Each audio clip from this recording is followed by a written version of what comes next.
I thought this was a much better thing. Artie eats eggs. Yeah, I like egg.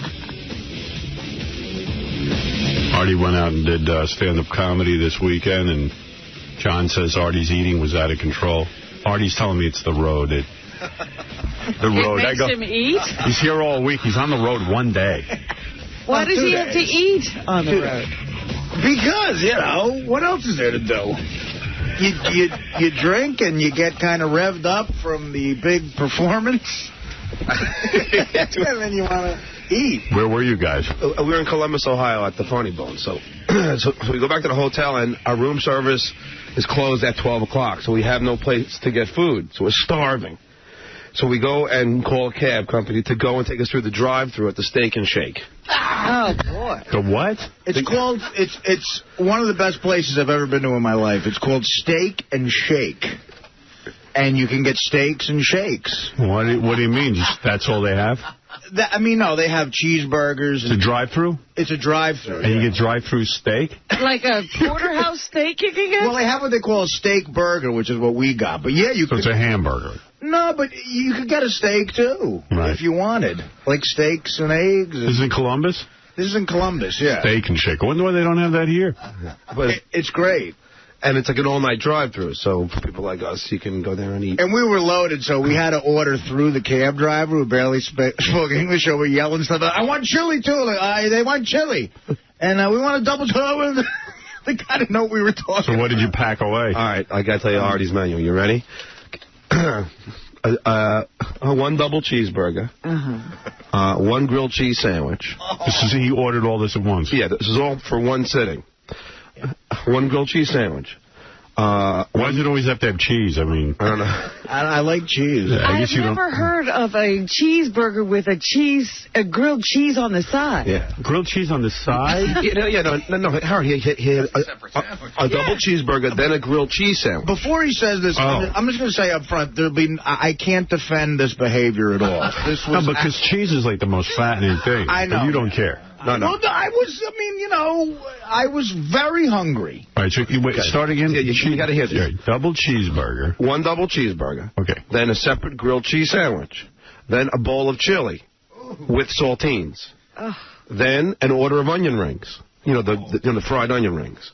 Then an order of French fries. Oh, my God. Then did you order it all at once or separately, like a little bit all at once. Yeah. All at once. Yeah, this is a drive-thru. It's a drive-thru. Staying there. And then a large chocolate shake with whipped cream and cherry on top. Wow. But I don't know how you're not fatter. You're amazing. Me neither. And then Howard, so we go back to the hotel, and I realize that my hamburger has cheese on it. I hate cheese, so I'm starving. So I'm eyeing Artie's chili, hoping he's not going to eat it.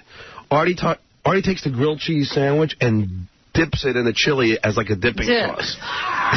And cleans out the whole bowl of chili with the grilled cheese sandwich. And the next night... And then I got a good night's sleep. I'm laughing. Then the next night, the same menu, again at Steak and Shake. The next night, only 2 double cheeseburgers. Wow. And like a double's double the meat, so we got 2 double. I mean, 1 double cheeseburger would be somebody's dinner. Right. But he ordered like for 3 people. And they're big. You move your bowels afterwards? Is it like insane? Well, forget it. So this is Friday night, Right.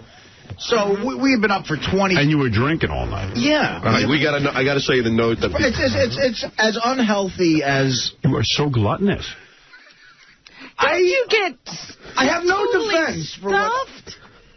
Yes, and then I go upstairs... The funny thing is, I could eat the same meal Artie, you just described Artie, because I am ravenous. I can eat and eat and eat, but I get like, oh my God, I don't want to be like a huge...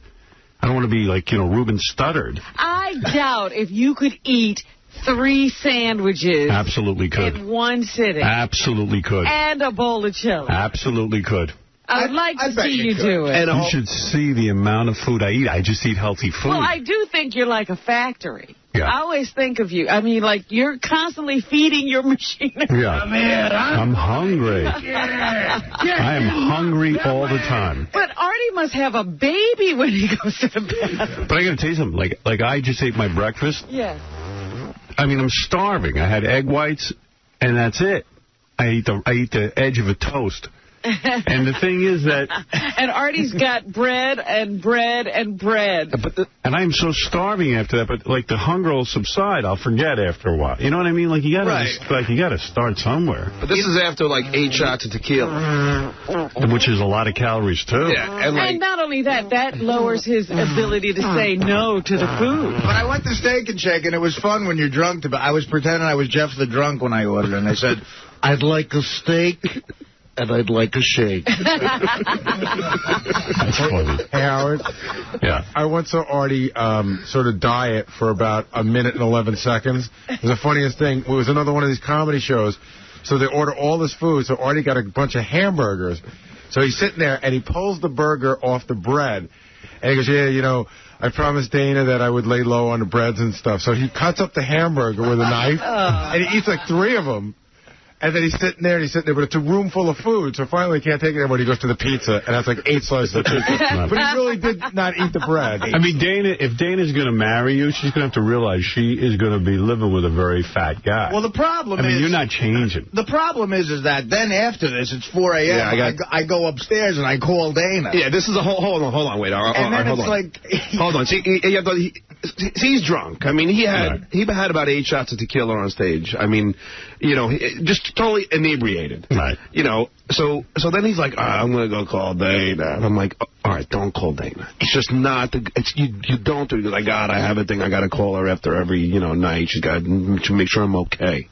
Go, all right, just tell her the phones aren't working or something. You should not call. He's like, what? The phones At the Hilton, the phones aren't working. I go, I don't care. Don't do it.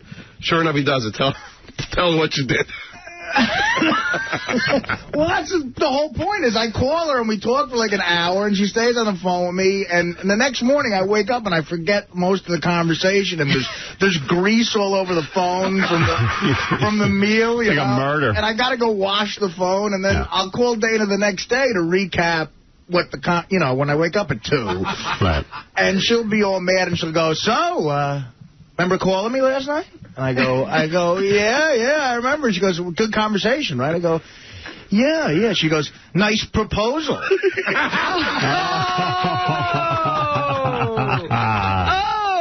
I go, what?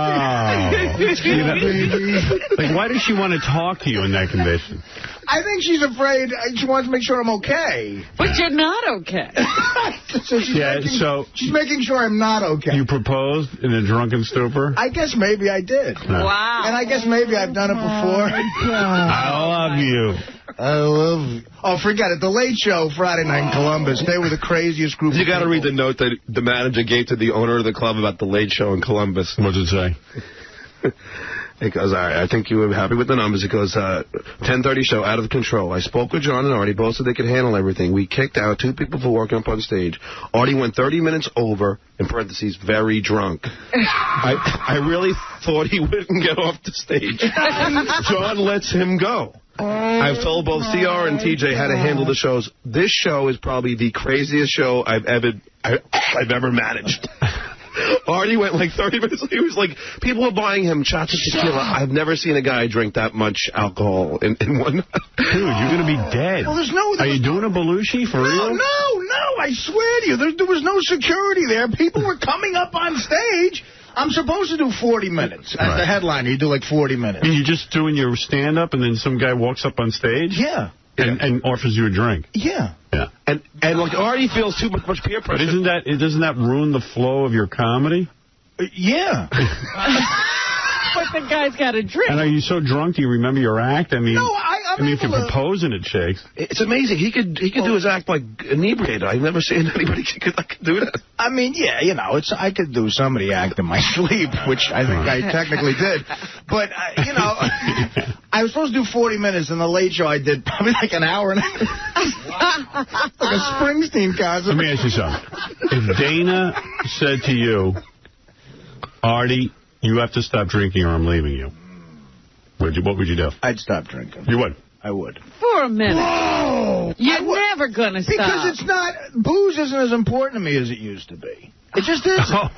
It just isn't. It's look, on the road, it's really, it's horrible. The hotel rooms are bad, and me and John, don't cheat on our significant others, so we eat. Well, John does. No, I don't. I'm joking. I've never seen John even close to do it. Yeah, we just go to the bar, drink, and then eat. It's true. If you can't have sex with somebody, you might as well drink. What's the other great pleasure in life? Drink and eat. Right, drinking. And eating. Right. I mean, I treat a double cheeseburger as my mistress. It's my lady. But do you think Artie will one day be a Walter Hudson? No. Well, I don't know. You know, I think he's going. you know what? It's weird. The thing that saves Artie is, I guess, that he was an athlete when he was younger. Somehow that seems to be. Well, his body still remembers. Yeah, like there's some sort of sense memory, but at some point you cannot eat that many calories. I play softball. Like, I'm playing softball today in the park. Yeah, but one of these days your activity level is going to go down. Like, you'll be married, you'll have a family, you'll have chores at home or something. Yeah. And your activity level is going to go down, but the eating isn't. Well, he might turn into a Walter Hudson. They might be taking him out with the crane. You never know. Artie flailing his arms up and down. I can't walk. I think he's going to do the Belushi thing. No, I'm not. I think you're going to die young.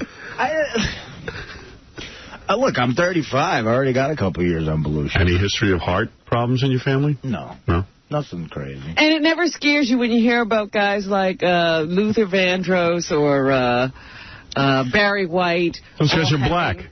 Oh, if that's the difference? Yeah. They're not fat. It's not the fat. He's a fat white guy. So it's the white. Yeah. Okay, that's going to save him. Yeah. I just wanted. It was a good show Friday. Yeah, no. He's professional. Yeah, I mean, and nobody's critiquing the show. I mean, there's only one show that he got drunk that show. at. The 5 shows. What? We had 5 shows, and only one of them was the one that he got drunk at the Late Show Friday night. Yeah, there's 2 shows and then 3 shows Saturday night. It's a busy, crazy, crazy weekend. He retires after every weekend. He goes, that's it. No more. I told John on the way home, I said, that's it. This was my farewell. My swan song. I'm retiring from like show Cher. business. He just retired. Howard, Good for you. Yeah. you should hear these 2 argue in the office, or I should say John browbeat Artie. Because the funny thing, John's on the road, and John just wants to crank it out, man. He's just going to say, let's make the money. So they wanted to add a 6th show. And Artie's like, I think is on the road under protest. Mm-hmm. You know? So I'm doing it for money. I got making money. And Artie's like, John, listen, I don't want to work that much. And they just, like, bicker all the time. They're like a married couple. Well, we're going to be out there. Might as well make it. What else you going to do? Yeah, nothing else to do. You're bored. But you're going to sit Instead of eating. the weight of the show falls on Artie. Right. Artie does an because hour and a half. No, he does 40 minutes. I did 25. It's not quite that much. No, but he's the closer. So Can I make a suggestion on your shows? I mean, critique, and I haven't even seen them. Yeah. It's a little too long. No, they're only an hour and a half long. Yeah. No, all we have is one I went guy. to see Sarah Silverman on Saturday Night, but she was so funny. Yeah? Oh, my God. You got to go see her show. She was funny as hell. Yeah, she's really good. Oh, wonderful. Real good. Yeah, I really think she's the bomb. But she does like I got there. The show was supposed to start at 7:30. It started 20 to 8. Okay, I got there late, so thank God it started 20 to 8. So 20 to 8, and I was out. I was down in Noble by 9. I mean, like, in other words, she does a little under an hour. Yeah. And you're out. And it's enough. You're done. You're done. That's enough for comedy. It really is. Yeah. And I know you feel like, well, you're charging people money. You got to stand there all night. But give them a good show and get the hell out. And then Well, these shows are only an hour and a half long. But at a club, at a comedy club, it's usually an hour and a half. Yeah, I think those comedy clubs are boring sometimes. They're so goddamn long. Is it just you and John? There's got to be somebody else. It was me, Artie, and Russ Maneve. That was it. And then Artie had his buddy there. Right, but this really good comedian came with us. There's a MC, a middle, they call it, and the closer. That's what it's like at a comedy club. Who's the closer, you? Yeah. Yeah, and you're drunk. Not all the time. Right. I'm only drunk Howard, if the people get me drunk. There's no You could say no. They come, yeah. But, Artie, the security is that you say no. Like someone's got to stop. Someone's got to tackle someone. Artie acts like there was a gun to his head. He had to drink 8 tequilas. Well, you haven't seen our crowds, Robin. There might have been a gun nearby. I mean, I'm Robin. Reminds me of that scene in like the Blues Brothers when guys are throwing stuff at the cage. You tell the head of the biker group in Columbus I'm not doing a shot with him. Michael, you're on the air. Good morning, Howard. Oh, my goodness. The guy who walks up, is he like a biker dude? A lot of them look like that. Yeah. Some bald. Yeah. Bald, like earrings, nose rings. You're doing a shot, pussy. Artie never turns him out. I heard that, once he did a shot of tequila with Tabasco in it. By mistake. Yeah. One guy gave me a shot at tequila once on stage in Pittsburgh. It had his girlfriend's hair in it. Oh, did he do that on purpose? I don't know if he did it on purpose, but I got so mad. And then I drank the shit. Go ahead, Michael. Howard, I got to tell you, that Steak and Shake is the most greasiest food you can ever eat in your lifetime. Thank you. That is disgusting what he ate. Howard, it's so greasy. Yeah. Oh, greasy beyond belief. I'd like a steak, and I'd like a shake. It's unbelievable. And let me tell you something. His girlfriend will leave him in a drop of a hat if he loses your show. Once you go off the air, he's done. I don't think so. No, he'll be married by then. No. He'll be married with a kid. He'll divorce him then. She's only with him for the fame. Fame? What fame? Well, I don't have fame any of your show, riding your coattail. All right. Nah, she loves him. Who knows? But so what if she's with him for the show? Let him have a good time. He's enjoying. Yeah, I guess. Yeah. But He's banging a hot chick. What does he care? He's going to be 400 pounds in no time. He keeps going on the road. I don't know. He seems to manage this. Well, he jogged like, what did he Yeah, do? Saturday I woke up and I jogged 2.5 miles on the treadmill. And then probably went to McDonald's drive-thru for breakfast. I did. For lunch. You know what I had for lunch Saturday afternoon after I jogged was a steak. Did you really? Me and my buddy Jimmy, who was on the road us, we said, let's go get a nice meal. And we sat down and I had a steak. Steak with what, though? You see, like a steak wouldn't even be bad. Yeah, let's hear what else. Yeah. It's not real steak either, Howard. It's not steak. This is not Steak and Shake for lunch. We went to a nice place. I had mashed potatoes and bread and a salad. All the accoutrements. And a salad with a couple of Coke. Yes, salad with Russian dressing. The Cokes are what kill me. If I could knock out Coke and Hawaiian Punch, I would be... Honestly, because a lot of my calories... I'm 35 years old. I have 2 Hawaiian Punches and like 7 Cokes in a day. Yeah. But do you see how it's lost on Artie to take him to a gourmet restaurant? Oh, please. You haven't actually... I took him to Picasso in Vegas. Why did you do that? Oh, it was just so stupid. And they bring out this tiny little lamb chop, and I'm like, this poor bastard's going to go out and eat. Yeah, he's going to go out and have a real meal. I'm thinking, good. At least they limit my portions because, I don't have to be so fat. They brought me a second one. What waist size are you, anyway? Very nice. You're not that bad. My jeans are 36s, 35. Same as me. And I can get into 34 sometimes. What jeans? Are you wearing jeans? I'm not wearing jeans right now. You know what he's resorted to now? In the Hilton Hotel, he's wearing pajama bottoms. Walking around. Look who's talking. Ralph Lauren over here. John, your ass is so... John's ass is out the whole weekend. I know. No matter what he has on, half of the crack of his ass is grotesque. It's grotesque. They put us in the back office of this comedy club. It's like a closet. Yeah. John orders a bucket of beers that he has to have before he goes on stage. I mean, you think I got problems. Right. And you're sitting on a couch, John has to bend over to get the beer, and his ass is in your face while he's taking the cap off, shoving a lime with his Amstel Light.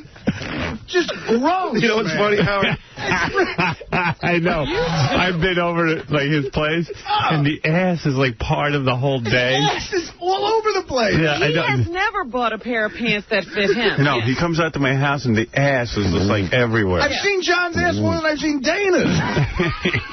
Howard, you know what's funny? The Camino is with us.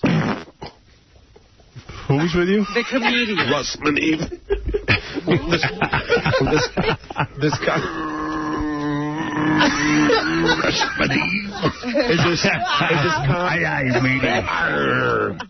Is this comic that doesn't drink, doesn't smoke, doesn't do anything bad. Yeah, and he must have been repulsed by me and Artie the whole time, just drinking. He's really funny, but he's a real healthy guy. You know? Yeah. So, well, dude. Wow. Steak and Shake. But I don't know why do you need a grilled cheese sandwich. Oh, Robin, I wasn't thinking rationally. Why do you need a bowl of chili with it? Well, to dip yeah, your cheese sandwich in. I just it's so never good, though. heard of all of that. If you, I mean, that sounds like a nice combo, the bread with the cheese and the chili sauce. But oh, Howard, if you've never dunked a grilled cheese in a bowl of chili. Oh, I've never heard of dunking Do it. grilled cheese. But plus the hamburgers come with I had everything on turkey it. chili for dinner last night, and I was worried that the sauce had too many calories. I put string beans in it to fill me up. I mean, I'm just trying to stay somewhat thin. This guy, he just eat. I mean, for what he eats, he's pretty thin if you think about it. Yeah, he's amazingly He should be Walter Hudson. You're the other end of the spectrum. You're the most disciplined guy I've ever seen. But in my dude, life. if I ate like you did, I would be so fat. I mean, there'd be no hope for me. And just think of all the booze he poured in on top of it. You know, he's all over the place. But plus, I forgot to mention those double cheeseburgers had everything on it. So it was loaded with mayonnaise and pickles. And it's in a bun. Yeah, it's in a bun.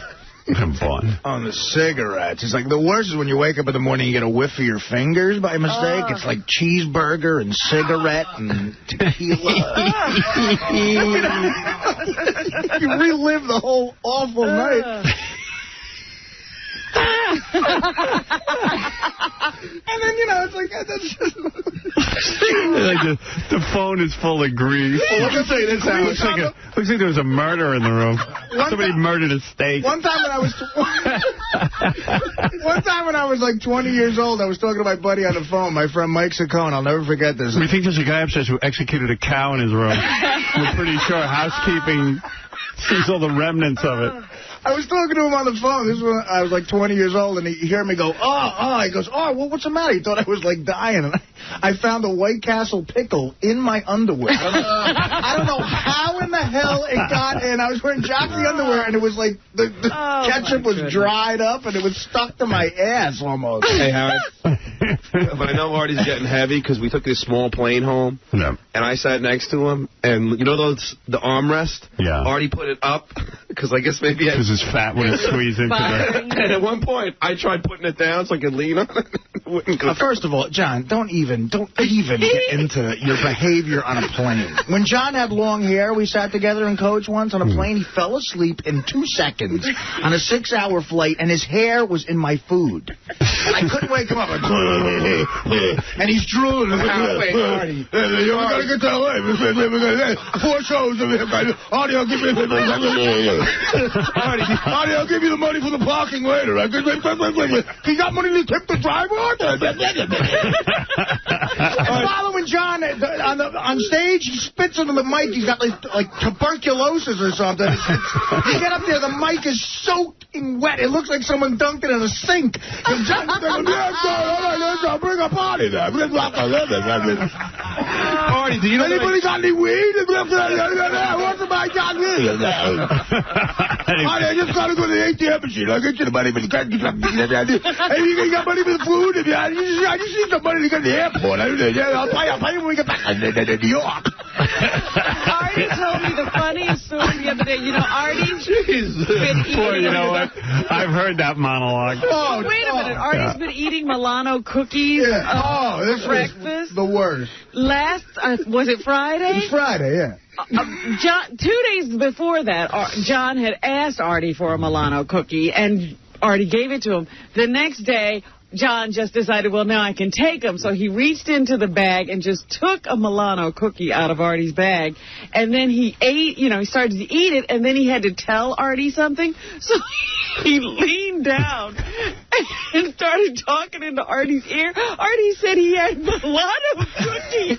Howard. Spit all over his face. Howard, it was... I did spit on him by accident. Howard, I had to go into the bathroom and boil my face. Howard, I was so grossed out. He comes over to me, he takes a Milano cookie, and he starts talking to me about, like, okay, so it's all set. We got a car coming for us.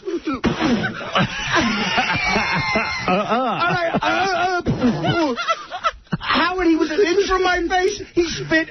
It was saliva and Milano cookie crumbs covered my face. Like, I look like a piece of modern art. You know, it's really weird because John, like, latches on to certain people. Like John and Jackie were, like, joined at the hip. And then when Jackie, you know, did his swan song here, like, you're not that in touch with Jackie anymore. And now it's like Artie just filled Jackie's shoes completely. I mean, he's the younger version. Yeah, he's like the same guy. He's paying for crap. He eats uncontrollably. He likes to drink. It's perfect. Yeah. But no, Howard, I know Artie. The money situation on the road with John, it's getting embarrassing. Well, do you what realize? do you mean? Well, just because, you know, we get a town car, which I had to force him to get. Right. To go from the hotel to the airport, and the town car guy is waiting to get paid. Supposedly this is Stuttering John and friends on tour, and of course I got to tip him because the guy's just waiting there. You know, and after I tip him, oh, sorry, I got to go to the ATM, and I usually tip him on the way back. You know. Did he ever give you any of the money back? Well, what do you right now he owes me $500. I got the check. All right, let's see it. What did he owe you $500 for? Well, sometimes we split some of the expenses, and You know, why don't you do this before you leave on any given weekend? You and John put in the same amount of money into a fund. A fund. Right. And that's the money. You know what? Because why do you leave it up to anyone? What you're saying is makes complete sense, but it'll never. Like when you went to the Steak and Shake, who ends up buying everything? I did. Wait. I offered to pay. You said John, it's on there's me. no... Oh, God. You said it's on me. Fred, what happened at lunch? Remember lunch? Last week we went... John goes... I go, I'll pay for lunch with John. I said the two of us will buy lunch, and John goes to open his wallet. There's nothingness. Right. It's the abyss. It's just nothing. It's the same move. Yeah. Oh, I got it. Like he doesn't know it's empty. Because I have a credit card. Why would I, I could... Why would I pull it out?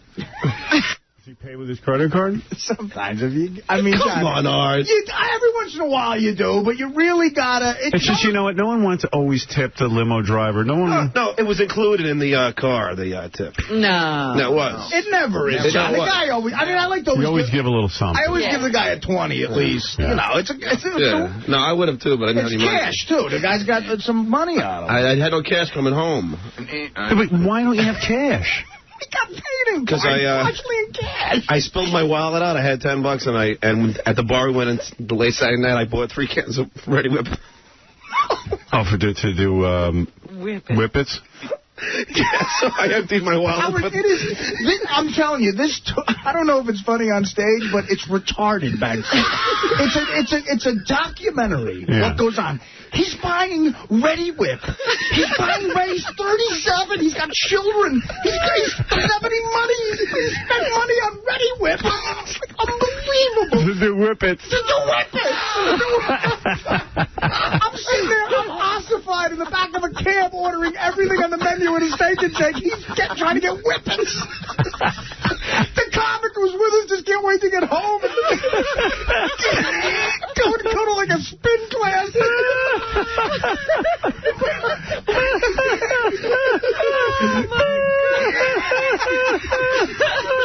He's just spinning all over the place. This comedian barely knows him. He's like, Russ, I'll get you back home and I'll come real quick.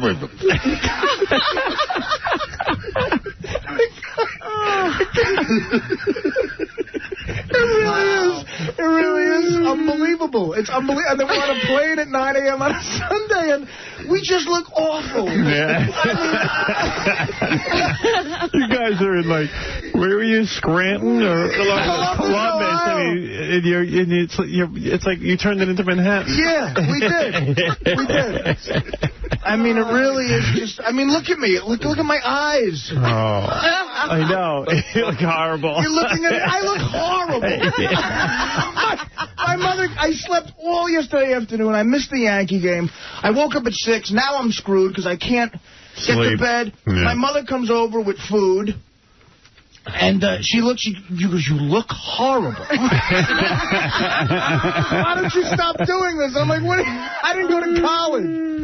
I have to do it. Yeah, what am I going to do? Look Stop at me. doing it. Stop doing it. But you could, you could sort of curtail some of the behavior. No, you're right. Is it fun, Artie, when you're doing it? When you're on stage and... the people No, I meant the liking eating you. and waking up at 2. It's got to be fun, at least. And Yes, it's fun. It's fun when you're doing it. The recovery process is god-awful. Aaron, you're on the air. Really. Hey, what's up, Howard? Hey. Hey, one thing you need to know about Steak and Shake, although it is very greasy, them steak burgers are about an 1/8 thick. Mm-hmm. So they're like the thinnest hamburgers in the world. Okay, so they're hardly there. Right. Yeah. Sounds good. And Yeah, but Artie got doubles. it still doesn't matter. It's still really tiny. I got to blow my nose. And I'm laughing so hard. All right. and well- them French fries are shoestring. All right. Thanks for adding this. Yeah.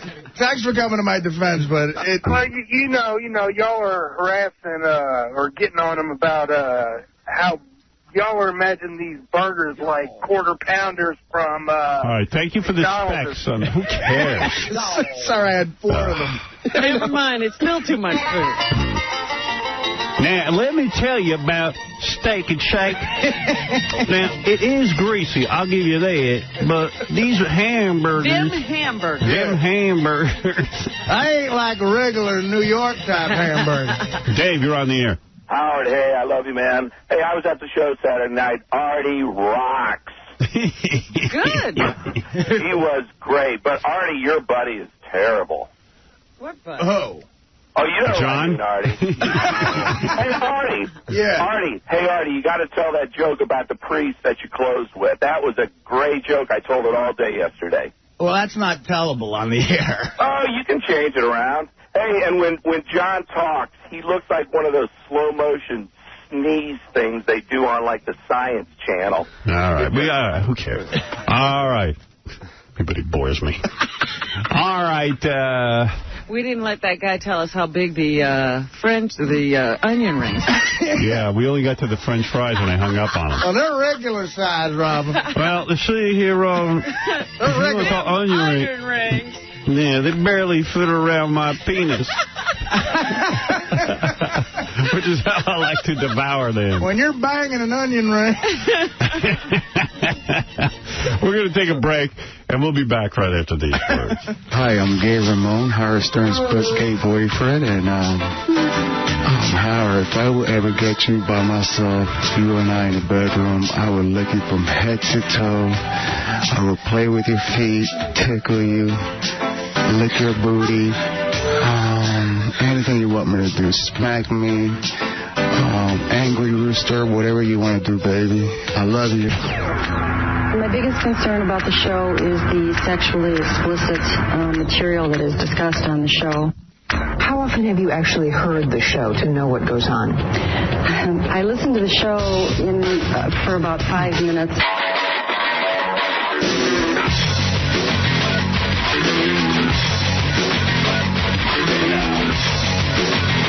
Oddly enough, that's my biggest concern, too.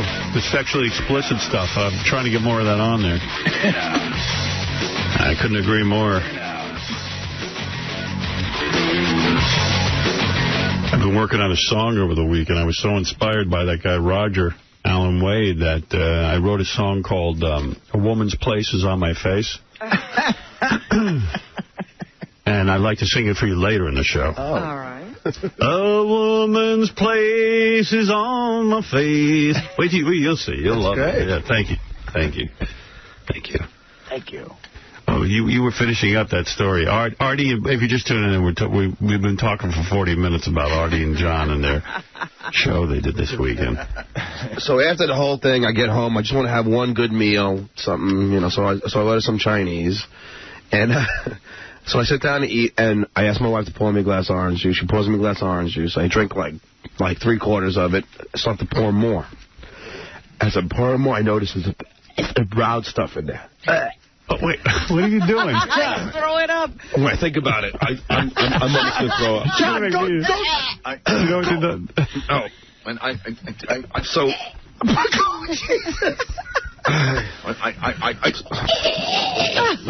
So listen. He's raging. John, go in the... Are you going to throw up? Are you going to throw up? I want to get the story out. I want him to throw up. Oh, that's funny.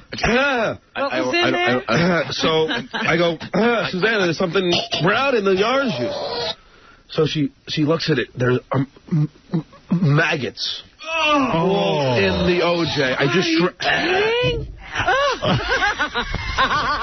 just drank. Like 3/4 of a glass of maggots. John's like gold dust.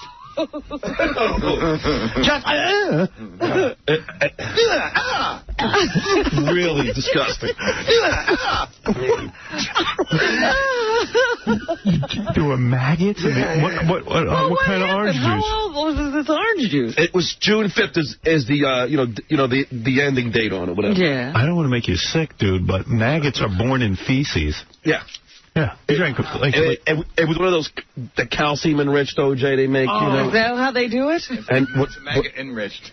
Oh, God, dude. Was it a big lump of maggots? They were all, when we looked at the bottom of the glass, and I just drank 3/4 of it, all in the bottom of the glass. Oh, my God. I know. Did the juice taste funny? No, it didn't taste It was good. Oh, my God. That's awful. Where'd you get this juice? I mean, can I say the company? Why not? Yeah, it was Tropicana. Was it really? Yeah. Whoa. Yikes. I know. So, you know, I wonder if I... What if I guess? Sue him? Yeah. He looks Well, like look at you. You're retching every time you think of orange juice. Well, it's my favorite drink. Everybody sues over everything. I don't see why you can't get a little settlement. You're traumatized, aren't you? But my wife saved it, you know, and put it the top back. It's sitting in the fridge right now. With the maggots. Yeah. Great. But, oh, God. It's gross. John's little fake throw-up session here might get him an extra couple $100,000. Now I get it. I get the mind thinking. Yeah, I was thinking that, too. He's going like, Howard, it was... I'm not gonna sue, but I'm saying it. Howard, the thought of drinking maggots is totally disgusting. In fact, he never stuttered before he drank that orange juice. Why aren't you going to sue? You're so money hungry. I don't understand why you wouldn't. Yeah, you could relax and keep Artie off the road. What are the damages? I'm going to say, you know. What are the damages? What are the damages? The fact that I'm about to throw up. I guess if I... Oh, Howard, you're there. Can I say the company? Him testifying, it'd be great. I don't know if I can sue. I can barely do my job.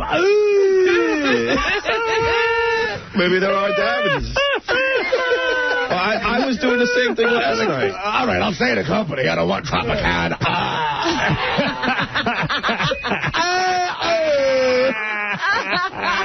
What mental anguish? He's working up into the big lawsuit. I don't know what my damage... I mean, I'm no lawyer, but... I did say the I can barely answer the phone.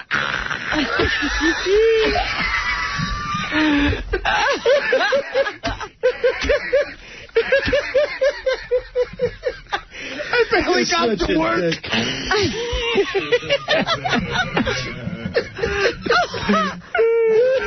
I don't know how I'm going to have lunch today. And orange juice was your favorite drink. It is my favorite drink. And I swear to God. That's like gold dust. You know what, Artie, I swear to God, I'm not kidding around. I swear to God. I can barely... It was really disgusting. You probably have a lawsuit, right? I can show this tape. Yeah. You almost vomiting. Please. Your Honor, when I think about it,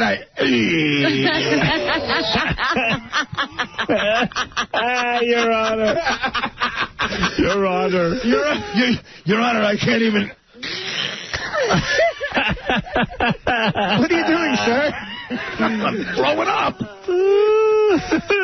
No, it's really gross, man. See John like do Susanna. I'll pretend to throw up. You're out of your freaking mind. The E! channel will have it on tape. That's part of our evidence. Really disgusting. That is gross. Yeah. How would you... It was like a big lump of maggots? A bunch of them in the bottom of the... Now it sounds Olivier over here won't quit. Yeah, it was maggots. Howard, off the air, I tried to tell you, sorry, wasn't I getting the same way? I'm not goofing around. This guy... Well, you understand you got to keep it up. This guy. No, that's gross. Yeah. How would you feel? You know what? Whether you're sick or not afterwards, I see people sue over everything. Yeah, it seems wrong that it should be in there, right? And you should be able to sue. June 5th is the date on it. June 5th. What's today? Today's like May 20th. Oh, so they screwed up. You going to call Tropicana? Yeah, I told my wife at least call him. We'll get some free OJ out of it. Are you ever going to be able to drink OJ again? I don't think so. I don't think so. Free OJ. Yeah, that's a bad thing to say. Free Put that OJ. in context. Yeah, free OJ. Free OJ. That's a good bumper sticker. What were you guys telling me about the road? I don't know, during the commercial, I don't know. Something about we never finished the story. But, what about the cab? Oh, how I couldn't get the so, you know how I sat next to Artie on the plane? And Artie lifts the armrest? Right. When I tried putting it down, I couldn't get it down over his ass. His ass was on my side of the seat. And I'll tell you, that armrest hurt me. I think I got a lawsuit. Can I say to airline? Continental. Ah, my back. Wait, is my camera on? Ah! Oh, my back. That armrest on Continental. He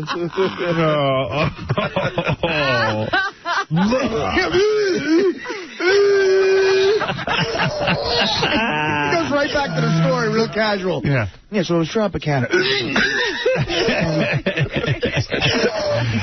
Did your kids see it? No, but my kid's been sick all week. Oh. And she's been drinking the OJ. So she's had a tummy ache all... The whole family was all week, so now we think... and that's true. Okay. And all of it's true. Did you videotape her? But I'm waiting for Artie's little freaking... Right now, Greta's in acting class learning how to vomit. No, you got when you pretend to puke, you gotta.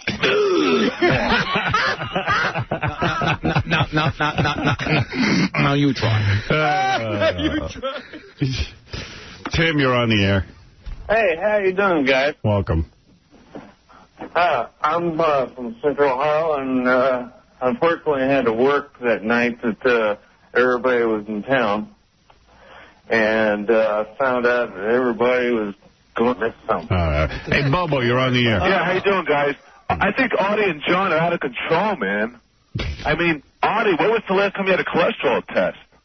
Did you know your cholesterol? We didn't do that. Well, a couple years ago, it's got to be bad. It's got to be like 500. No, it's not that bad. It's got to be huge. It's not that bad. It's just bad. And what's with John doing whippets, man? What? Going to get brain damage. No, you're not. It's a mild... I don't even understand that. It's a mild dosage. It's not you. So you said it cost you $10 for 3 cans of whipped cream? Yeah, I said to the boy, I'd take everything in my wallet. And yeah, which was $10. Do you do the whippets right at the bar? Yeah. I mean, they let you do that? Yeah, I mean, it's not illegal. It's true. It's a whipped cream can. Yeah, it's his whipped cream. But you know what, Howard? It's getting bad because the dosage wasn't enough, so I had to do 2 at a time. I don't know. I think I got brain damage. Can I say the name of the company? Ready Whip. You're killing me!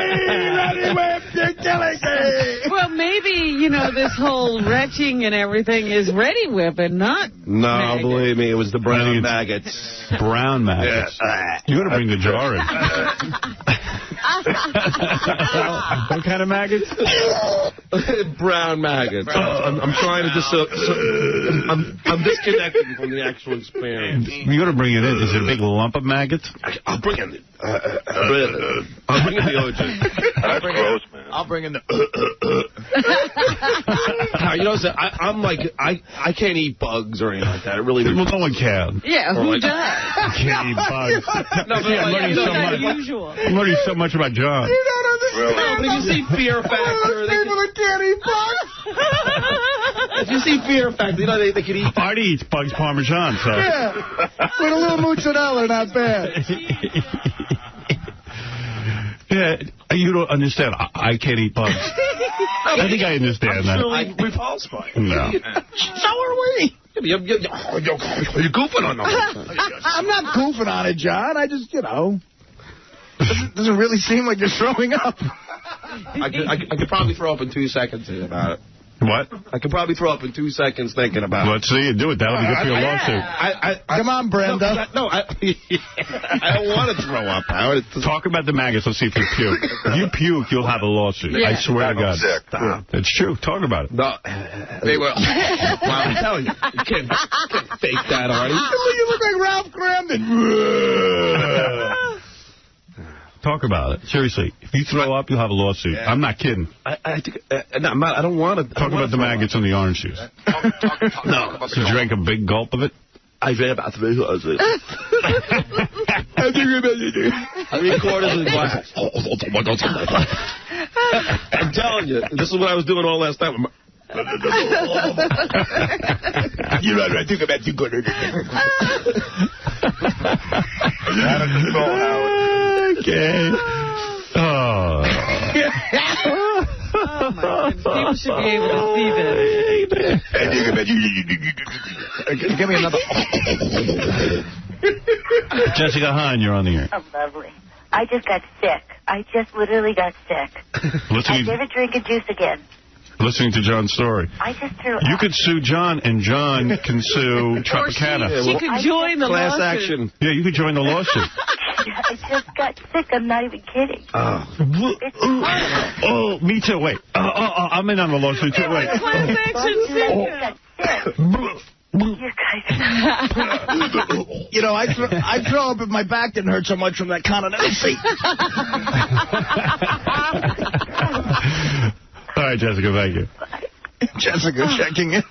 Ryan, you're on the air. Good morning, Howard, King of all media. This is Ryan from Cleveland. Hey, Ryan.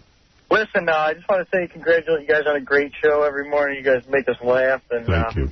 You're doing real well as usual, Howard. You're the man. Thanks. But listen, as far as starting John goes in answering those phones, that douchebag smokes too much pot because he can't ever get to the phone. It rings and rings and rings. It's 50 lines, dude. Dude, John, seriously. Plus, I'm not even out there right now. It's the whippets and the doobies, dude. You're a freak. At least I didn't mention the beer. Seriously, you're stupid. But that's right. We still love you. Do a great job. Congratulations, guys. Thank you. Easy. I should read email. I should get to... Gary Garver did a bunch of interviews. Yeah, you know, and I can't wait to play him because, like, you know, me and Gary get into an argument every morning over something ridiculous. Right. So this morning I said something about one of Gary's interviews about one of the celebrities that I thought said, I think he's mad at you for totally like a dumb reason. So I said that. And Gary's like, no, what? Well, you know, and he's like arguing with me because he doesn't think it's a dumb reason. But I do think it's a dumb reason. It's like every morning we have these like dumb... Why are you arguing with Gary Garver? What do you have to do with it? Gary Dell'Abate. Gary Dell'Abate. It's like the last time we had this huge argument because I said I agree with you about the $200,000, not being rich. We had this whole argument in the office about it. So it's every time. So this time I just said about the celebrity who's mad at you. I said it's ridiculous. It is ridiculous. And then he's like, no, it's not. Well, you know. So you know what happens, Howard? We don't have an argument. I disagree with John, but John can't be wrong, so it's an argument. No. I say, you know what, John, I don't agree with that. I think you're wrong. Oh, what are you talking about? Okay, guy. All right, Andy, you're on the air. I mean, Richard. Yes, Richard. I'm currently with the Tropicana defense team. We've already worked on our defense regarding this pending lawsuit. Yes. Is it not true that he admits to eating Chinese food prior to the orange juice? No, after. Well, okay. Well, you said this is going nowhere. I think he's going to try and imply that there was rice in the orange juice. Oh, and you spit it into it. It's just taking too long. Yeah, which is... Just say, you know what, the rice from the Chinese food probably got in the orange juice. Right, that's not maggots, that's rice. Right. Yeah, let's go to Melrose Larry Green, then I'll play some interviews. Melrose. How are you, Howard? Okay. Great show. Couple of things. First of all, I ran into Sarah from Joe Millionaire the other night. You ran into Sarah from Joe Millionaire? Sarah Kozer? Runner-up. Sarah Kozer, right. She's on the cover of Playboy, actually. She was in Playboy. First of all, she was very unhappy with a few things you said about her. What did I say about her? Nothing was airbrushed, number one. Oh, that's a lie. Then that's another girl. It's not Sarah. Yeah, I mean, I saw her in person.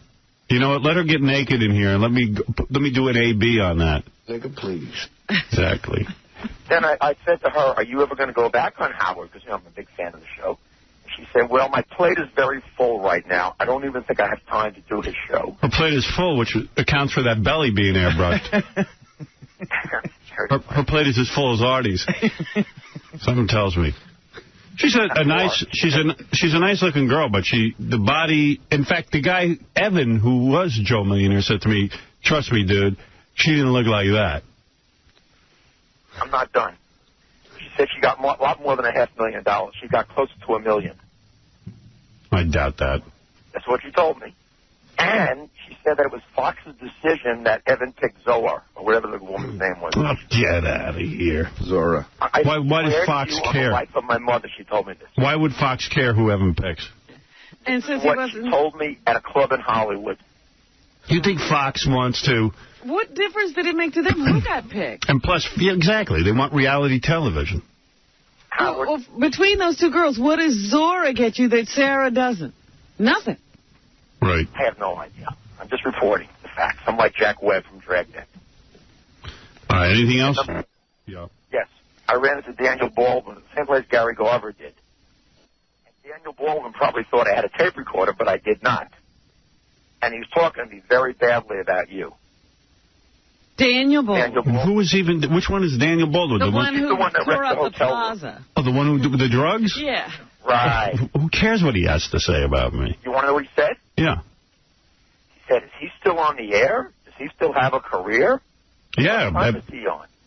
Oh, he's just kidding around. Oh, come on, Melrose. That's what he said, Howard. Give us a break. He's making a joke. Howard? Yeah. Don't forget, 10 o'clock is the E! Show tonight. That's right, the E! Show. You make one good point. You finally got to something that actually makes sense. They're running promos on E! Yeah. 10 o'clock. Our new time slot is 10 o'clock, and the reason I mentioned this because you're going to want to see tonight's show. Tonight's show is the drinking show, and I think Miss Butterface. Yes. Yeah. Oh, wow. You got to watch it. Yeah. That's a better time slot, 10 o'clock, you think? Yeah, because people go to bed. I go to bed early. I let people go to bed early. 10 and 11:30 also. It's better for John. Howard? Yeah. Well, John doesn't like to eat bugs. John's one of those whack jobs. Yeah.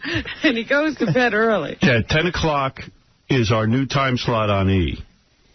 So there. 10 and 11:30 for the second E! Show. Right. And Howard? Yep. A warm regards to you from the whole LAPD over the weekend. All right, Melrose, thank you. He talked to the whole LAPD. Yeah. Steve, you're on the air. Okay. Steve? Yeah. Go ahead, you're on the air. What's that? I said you're on the air. All right. Thank you, Steve. Hello? Yes. Yeah, hey, Howard? Yes, Steve. Yeah, I was just listening to your show and listening to John say that whippets aren't illegal under his cans and all that. I've been a cop for over 10 years and got news for one. They are illegal. Wait, in a whipped cream can? Yes, sir. Anything that's used outside of its express manufactured purpose is illegal. You mean if you walked into a bar and you saw John sucking on a whipped cream can, he would have to arrest him? You got it. We do it all the time, with, especially with spray paint. But how do you know that I'm not sucking down the whipped cream itself? Well, brother, you could be sucking down the whipped cream, but it's going to change your behavior. And you know yourself, you're not going to suck whipped cream out of a balloon, right? I think it's not out of a balloon. It's out of the whipped cream can. It's in the actual can. I think John's got you on that. So then you don't turn it upside down like you would when you normally remove whipped cream, right? What? You do it straight up, right? No, this guy's right. I mean, you do it, you have it in a different position. Right. Right. I can put it in any position. Doesn't matter. The air's going to come out either way. Well, Okay. Yeah, but the whipped cream will come out one way. You don't want the whipped cream coming out, though. I don't mind at the end. The other way, all that comes out is the CO2. It always comes out at the end. So you've arrested people for sucking on a whipped cream can. Yes, we have. We do it to junkies all the time to get information. Thank you. Yes, sir. Well, there's Steve the cop saying that John is probably going to go to jail. Good. Yeah. What are you in for, kid? Whip it. This is one junkie they won't get any information out of. Right. Want to hear about my maggots? Mike, you're on the air.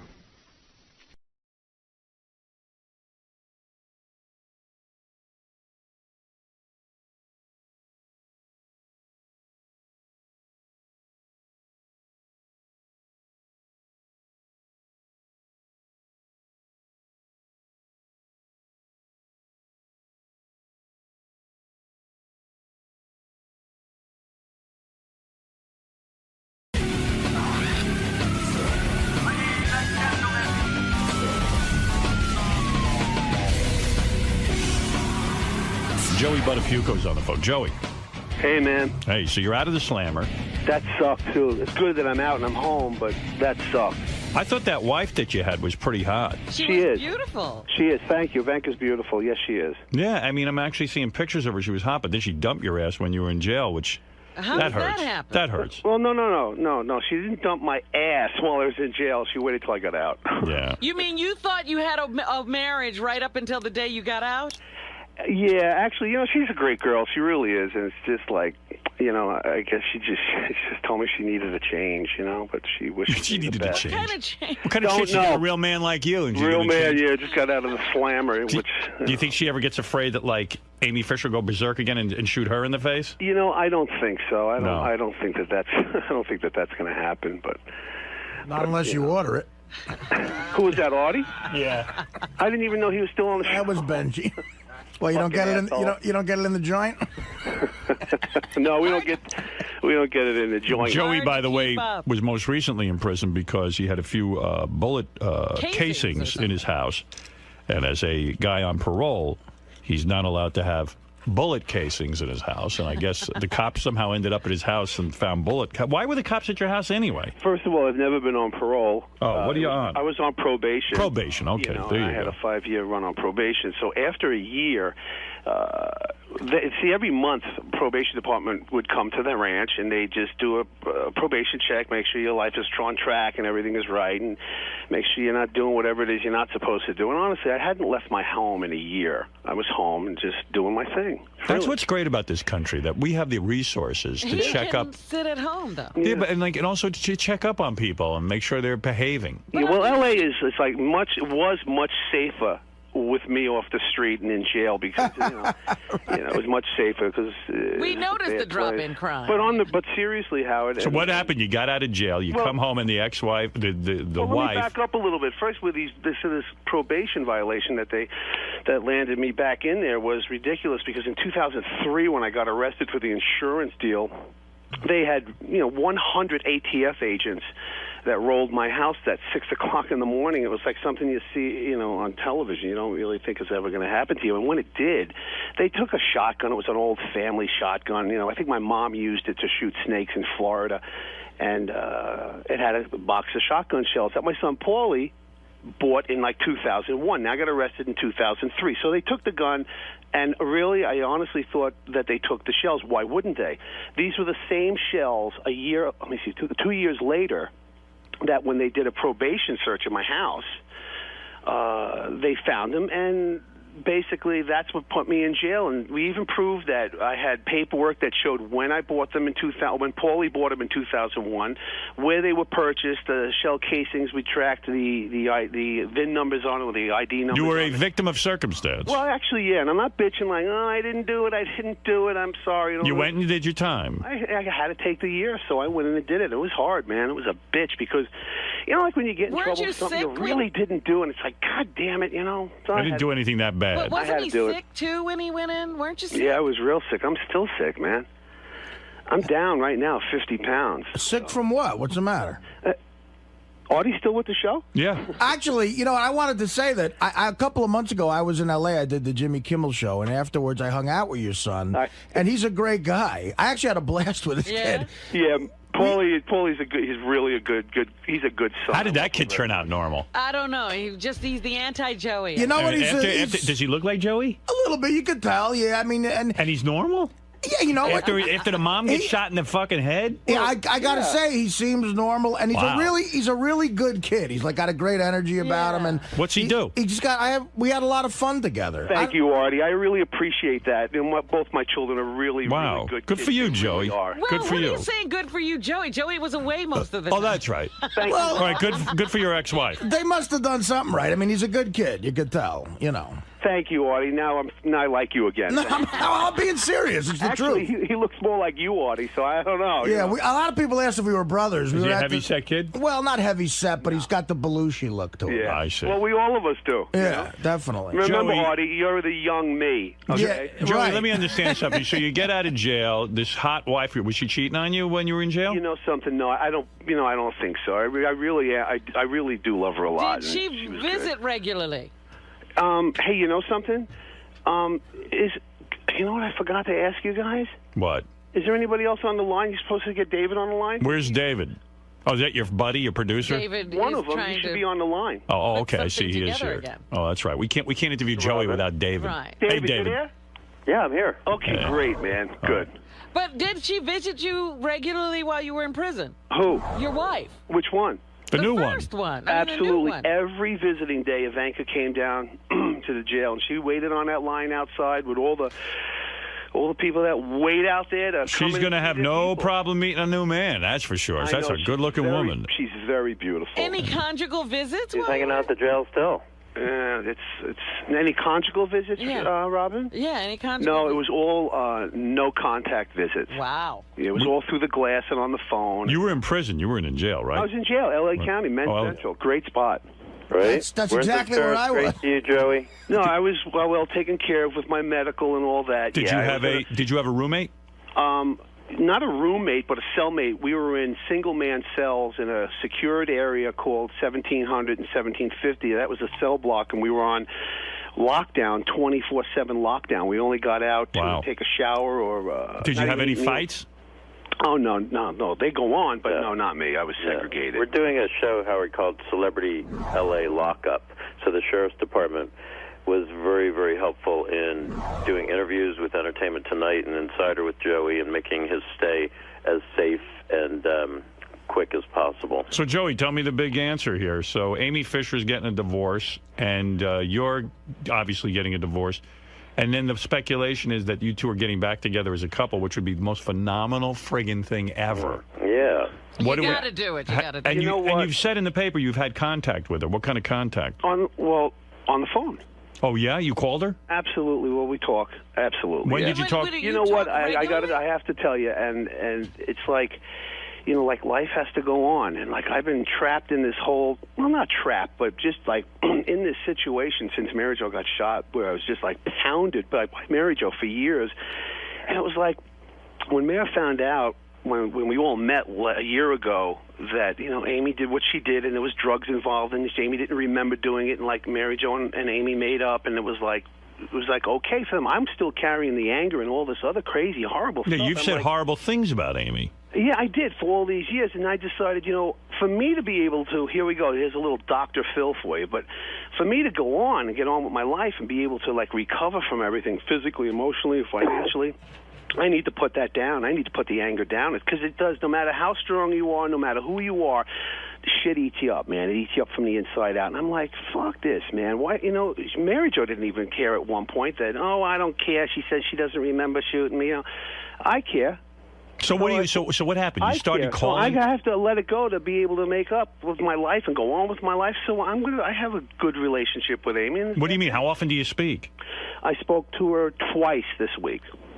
Wow. And you spoke to her on the phone. Did she talk to you about the fact that her husband and her were breaking up? Yeah, I know all about that. And, I didn't file for divorce. My wife did. And I understand that her husband filed also. But did Amy... you two were talking? Maybe. Did Amy say to you that she still has feelings for you? You know something? We talked a couple of times, and I'll be in New York next week, and I'm going to definitely go to dinner and just, you know, I owe her an apology from the way I acted the last time that I saw her, and I'm not defending myself to the point, well, I was sick or any reasons why. Wait a second. You're attracted to her still, aren't you? You want her. You know what, Howard? Honestly. Listen, it's just me and you on the phone now, right? Right.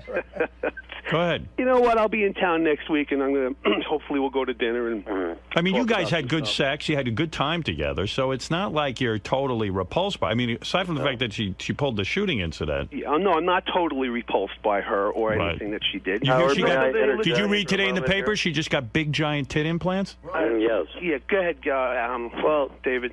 You know, all I wanted to say is these two have an opportunity where they can rekindle their relationship after 15 years. Wow, that would be the biggest story ever. It was a Romeo and Juliet type of love affair with the gunshot, you know, that everybody heard. But Amy's shooting Mary Jo, going to jail, Joey going to jail. Can you imagine the ending of the story is Joey and Amy get back together? Yeah, they got to do the movies over again.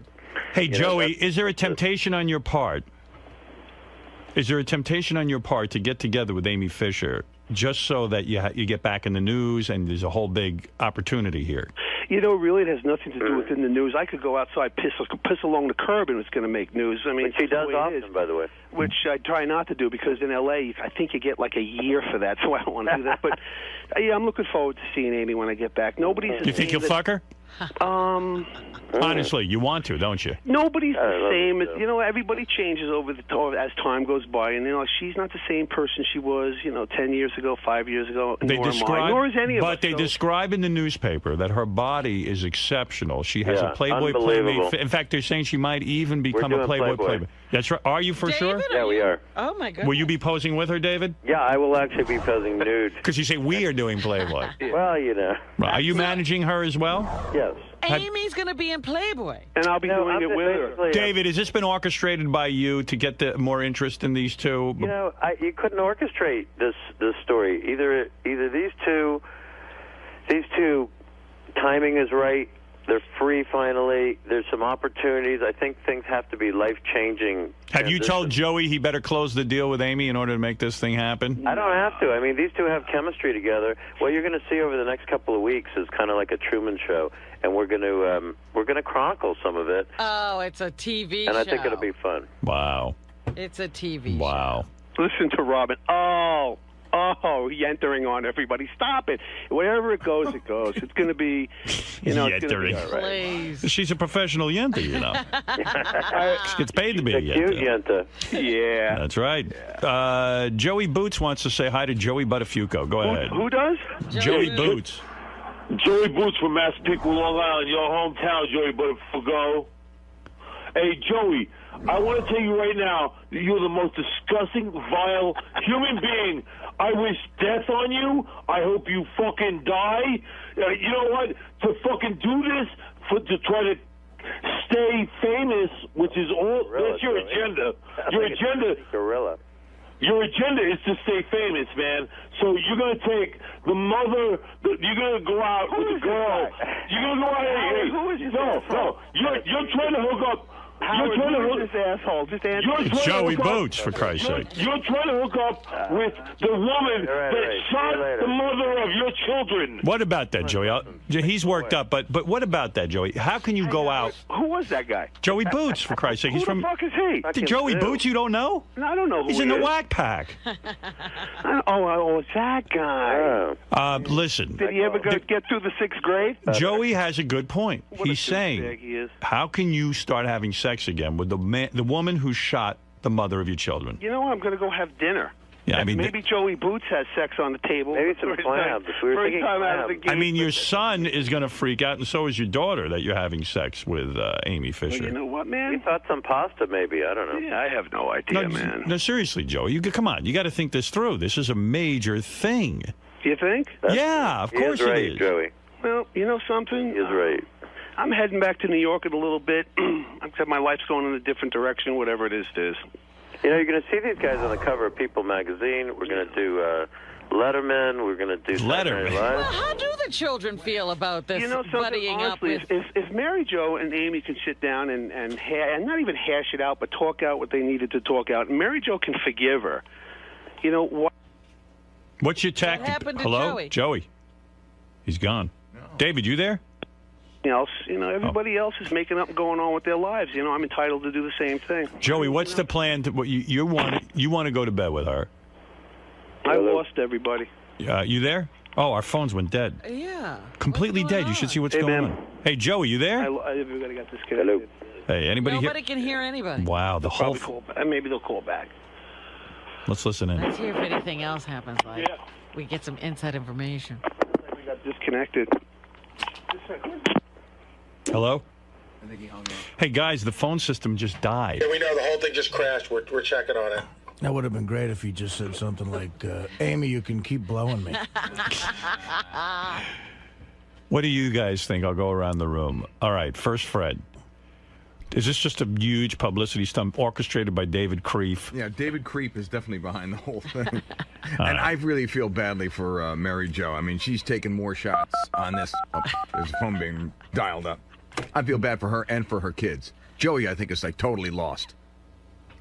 Robin, is this a publicity stunt? What's going on here? Yes, there's nothing going on. They're just doing this to get back in the press and to create another TV show. Artie, what do you say? It has to be. I agree with Robin. I mean, as low as a human being can go.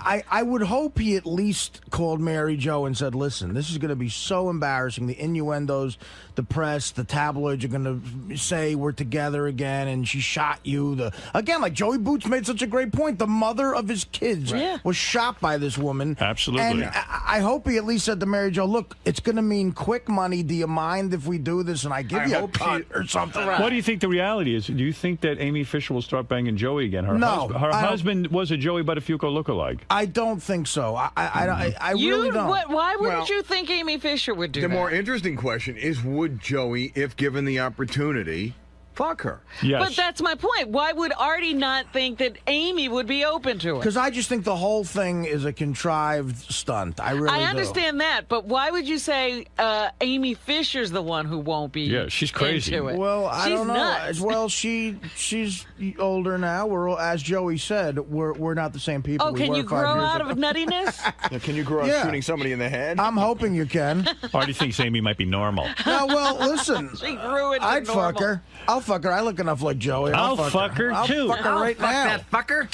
But While we're waiting. I don't know. I think Mary Jo, having met her a couple of times, I think she's got enough class in her to go.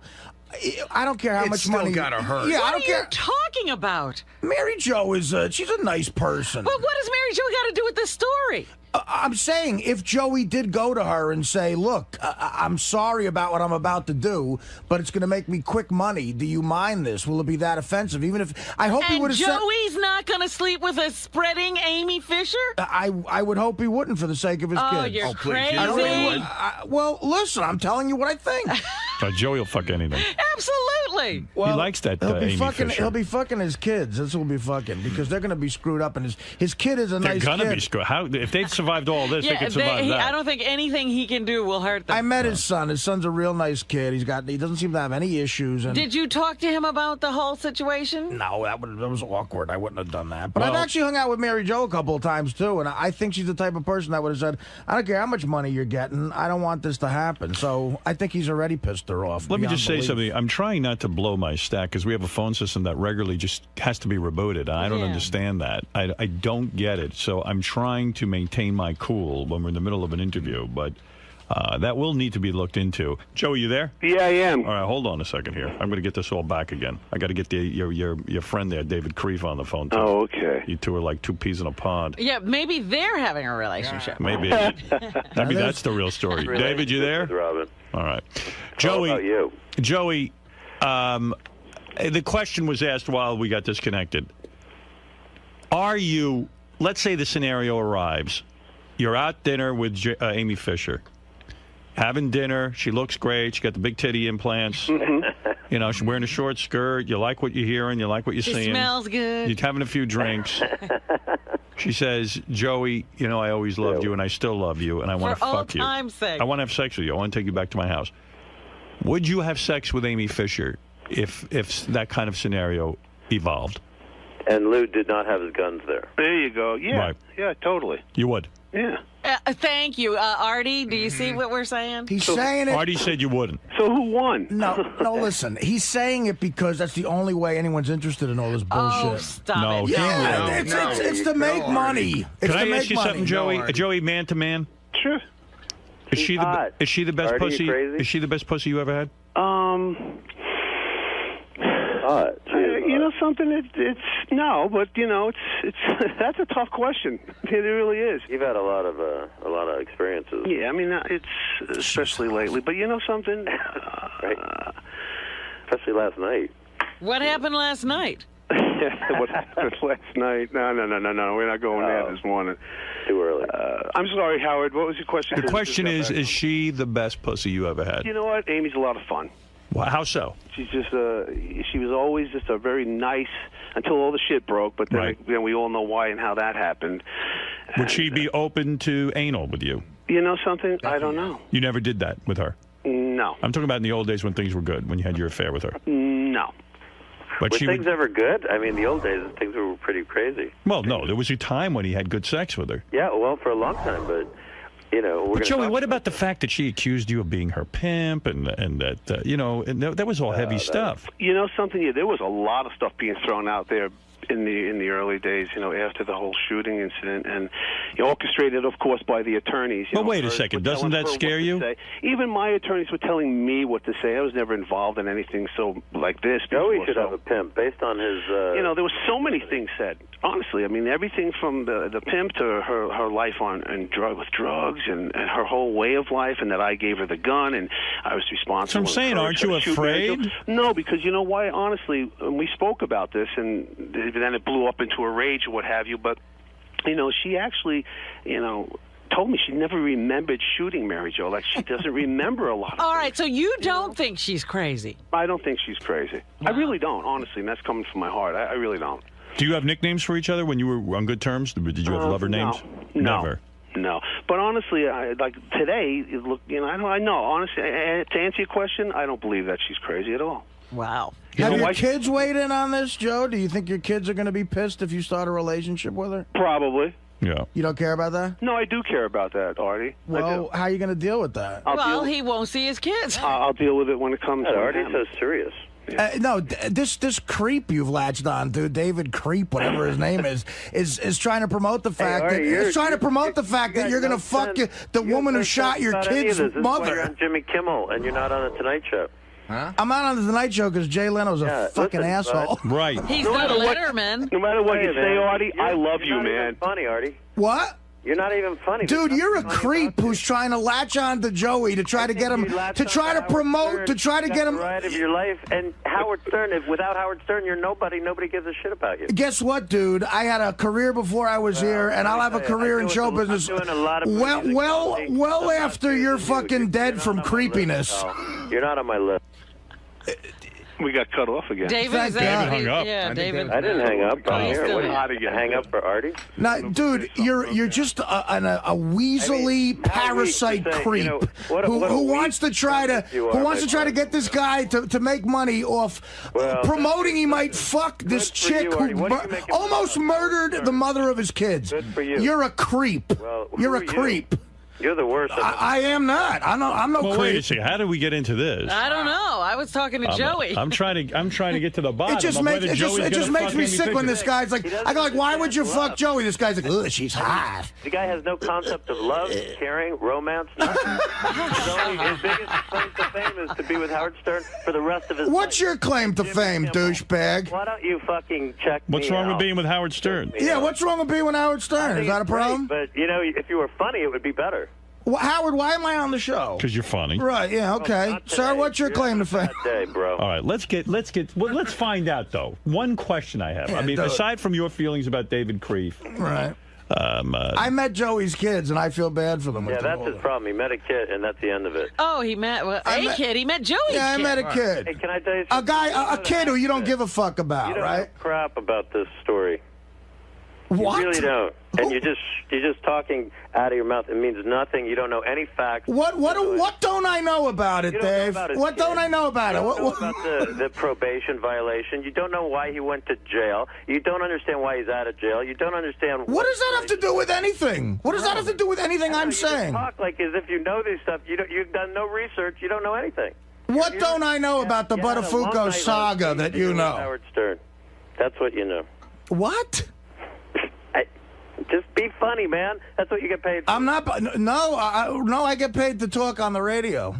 And right now, there's a lot of people laughing at the fact that I'm pointing out that you're a fucking creep. Well, I think everyone already listens to you every day and knows that about you. I only show up once in a while. Because you're a parasite leech. Well, you guys obviously... you have some previous history maybe that we don't know I about. never met David Creep. I mean, David... Let me tell you, I'm in the comedy business. I'm working on huge films. Howard knows about it. Nobody knows who the fuck you are. Yeah. No, David actually does have a... You evidently do. He does do some film work. What are you doing? What are you working on? What are you working on, David? Right now I'm doing a wonderful project with Susan Lucci. It's a Sopranos... Sounds funny. Where she's the lead. She is the Sopranos lead. It's called... Mafia Wives, the Antoinette Giancana story. It's a sequel to Mafia Princess that was on 15 years ago. That sounds hilarious. Everyone's been waiting for a sequel to that one. Well, once again, David, tell him that's as anticipated as Jaws 2 was. David, tell him about your previous work. Yeah. David. Hello. Hello? Are we gone again? Where's David? Joey, you there? Again with the phones. Motherfuckers. Hello? Cocksucker. Howard, they're still there. Will says Joey's still there. You didn't put him on hold, did you? No, I didn't touch a thing. Didn't touch anything? Joey, you there? We had to call Joey back because his phone got disconnected. Well, then where's David? Where's David? David, you there? What the hell is going on today? He and Artie were bonding. You guys were really going at it. Getting along well. I don't know. Artie's on the right track, by the way. I can give you a fucking list of who he's booked as guests on the show. Wait a second. I'm trying to find out if Joey Buttafuoco is really hooking up with Amy Fisher. Don't we want to know that? I say yes. Well, How are we going to find that out, though? I think what Artie is pointing out is we can't find that out. This is crazy if he gets back with her. I think if he does it, they'll both tell us. If it's just for the TV show, it's not real. I don't know what's going on. All hell's breaking loose. I mean, are they going to film them? I like hearing Artie yell at people. Yeah, Joey but will be on in 2 seconds, Howard. Right. Are they going to film them having sex, though? Where are we going here? I don't know anything about love. David will film them. Joey, what's going on today? Oh, I'm back on. Okay, cool, man. This phone keeps getting fucked up on you guys. What's up with that? I think at this time it was you. No, it was all your... I'm going to hang up, right? Come on. Hey, you know, Artie, no matter what, I think you're hilarious, and we always had fun, and so... That's Joe, this ain't about you. It's about the kid that I met. That's your kid, who's a nice kid, who I think you're going to hurt by this. Yeah, well, Paul, he's not a kid. He's 27, you know. He makes his own choices and decisions. Hello? What is going on? And David's on there. Wait. David, you there? Yeah. Yeah, we keep losing Joey. Did your phone disconnect? My phone has disconnected 3 times. So it's got to be us then. Yeah. I mean, I haven't hung up because of Artie. Trust me that. No, we know, sir. Yeah, we don't know. We're having trouble, and I just lost Joey Your again. layer of sleaze is way stronger than that. Listen, pal, maybe you and I will meet. There he's gone. Oh, he's gone. He can't even make his threat or his offer of a duel. Fuck me with this phone system. Well, you are. I'm fucked. I'm getting pissed now. That was getting to be fun. I wanted his threat on tape. Yeah. Well, you got half a threat. If anybody's worried about XM and Sirius merging, I think it's necessary because we can't afford a phone system. Do you want to make... Yeah, it's a... Let me tell you something. I'll tell you what I'm going to do to you, Art. It might have been divine intervention for that guy, because if we ever met, he might have an Adirondack coming out of his ass. He doesn't like you, I'll tell you that. Wow. I don't like him either. All right, here's Joey. Hey, Joey. This is crazy. Yeah, man, we keep getting cut off, but it's on your end. Yeah, it is. We must have a time limit or something. It's definitely our fault. You know what it is? We have one of those old pay phones. There you go. If you don't put the quarters in, you lose everybody. The operator needs more money. See, God doesn't want this promoted. Artie's really worked up. Yeah, Artie's pissed off. I'm getting that feeling for the little bit that I can hear because I keep getting cut off. But Artie, it's like, you hung with Mary Jo at the last show, right? Out here in L.A.? I've met her a couple of times, sure. He is right, Joey, though. If you bang Amy Fisher, it's going to fuck your kids up real bad. Well, the thing is, it sounds like Artie's more concerned than Joey is. I don't think that's a good thing. Who gives a shit about me? Listen, who gives a shit about me? But you should give a shit. You should give a shit about yourself because your kids probably give a shit about you. So you should give two shits out about. She can rip my fucking chest out. At this point in time, she doesn't give a flying fuck. Who's this? Who? Mary Jo. But what about your kids? You know something? I love my kids. My kids love me. It's like, I don't know what else to tell you. You don't think this would hurt them? You know something? I'd probably have to sit down with him, talk to him. You're going to have time to talk to them before you might want to do that before bang the date. Amy Fisher? Well, first you'll bang her, then you'll talk to him. Although I personally would love to see this. Well, of course we would. It would be good for us. I think a lot of people would. I mean, but seriously, I just want to. When you talk to Amy on, because but wait a second. When you talk to Amy on the phone, like, is she talking romance? We talk about a lot of things. Have you had phone sex? No. But what, like, does she ever say, I did love sleeping with you, Joey. You were so great in bed. You're such a man. Well, you know what? She did tell me that she loved me very much back in the day and now. So it's like, I don't think I'm responsible for her breakup with her husband or anything like that. I would hope not. But I think she's just looking for a change and move in a different direction. She's vulnerable Is it merely now. a coincidence that the two of you are getting divorced at the same time? You want to know something? I didn't know this was happening on my end. This has happened like when I got out. I see. So I didn't know what was going on. What is it, Freddie? On my end. I actually have a couple. I have a couple of questions for Joey. Joey, when you were with Amy back in the day, did you think it was going to get more serious? Did you hope it would get more serious, or was it just a fuck? That's what it was. Just. But how about now? Do you think I don't know. See it develop? I'm going to see where it goes. Back in the day, he's saying she was just a fuck. Right. Well, wait a minute. He's not ruling out the fact that maybe it could develop into something. Otherwise, it's just... Absolutely, he's not ruling it out. But to me, it seems odd because you just found out you're getting a divorce. You're already ready to jump into something else with Amy Fisher? Hey, he's been in prison a year. Not that I'm ready to. There's no other girls on the planet. Right. You know what? And he's used to her. By the way, Joey, have you had sex since you got out of prison then? Yes. You have? Yeah. Oh, wait, David's back on the phone. They can't talk about it. Artie, David's back on the phone. He was in the middle of threatening you. We're sorry about the phones. What was the threat, David? You get right back. Dave, continue your threat, Dave. What was the threat? I don't know. You were saying, do you want to meet? Hey, buddy, if I ever get... maybe he wants me to be in the next Mafia Princess movie. Listen, maybe it's all I can business tell you is meeting. this. I have heard that you have sparks of genius. I just haven't seen it today, that's all. All right, dude. You know what? You know what? I said my piece. As a matter of fact, this little argument's probably going to get you more press because you're on Howard's show than anything. Listen, I'm not here to get press from me. I'm excited about Amy and Joey and their... That is exciting. That's what I'm here David is very excited about Amy and Joey and Mary Jo. He's been excited about them for David, a long why time. are you excited? Amy, Mary Jo, and Joey together, they said that would never happen. And the fact is, when you see Mary Jo on Thursday, whatever, she will tell you that I brought them together. And I'm looking for people to have love and be reunionized and have fun and have good families. I have children. I know what you're saying, Artie, but you can't, at some point or another, when your kids are grown up, I don't know if you have kids, but at some point or another, you have to live for yourself. And you can't always live in the past. Okay, Dave, but let me ask you this. All craziness aside. I mean, kids are my number one thing. I'm working for 9. Well, listen to Artie's question. Okay, so suppose someone shot the mother of your kids. Would your kids? Well, suppose in the past it happened. Would your kids be upset if you were dating them publicly? Well, listen. I'm telling you right now, people change, and I don't know what was there 15 years ago. I wasn't part of Mary Jo and Joey's relationship. I don't know what caused it. I don't know if there was drugs and alcohol. 85% of all crimes have something to do with drugs and alcohol. Right. We'll say that. Well, I know something about that, but you know. So my feeling is, and believe me, I know something about this too, and I work for the sheriff's office. They're wonderful people. Sheriff Lee Bach is the finest man I've ever met. He's going to be governor of the state of California. We work for charities called 999 for Kids. And do you think you could hook up OJ and Nicole's sister? Nice. Yeah, what about that? OJ was in the same cell that Joey was in, by the way. Is that right? And we went in there, and the reality is what we're trying to do is show there is a lot of crap that can happen because of alcohol and drugs. I think if you stay away from alcohol and drugs, there's less than a 15% chance that there's going to be a shooting. Let's see what the fans have to say. I can't argue with that. Stephen in Cleveland, you're on the air. Thanks for taking my call, Howard. You know, I other than the shooting, I mean, this was just nothing more than an affair. But, man, Joe, you got to look at this thing like, you know, what it's going to do to the relationship you have with your kids.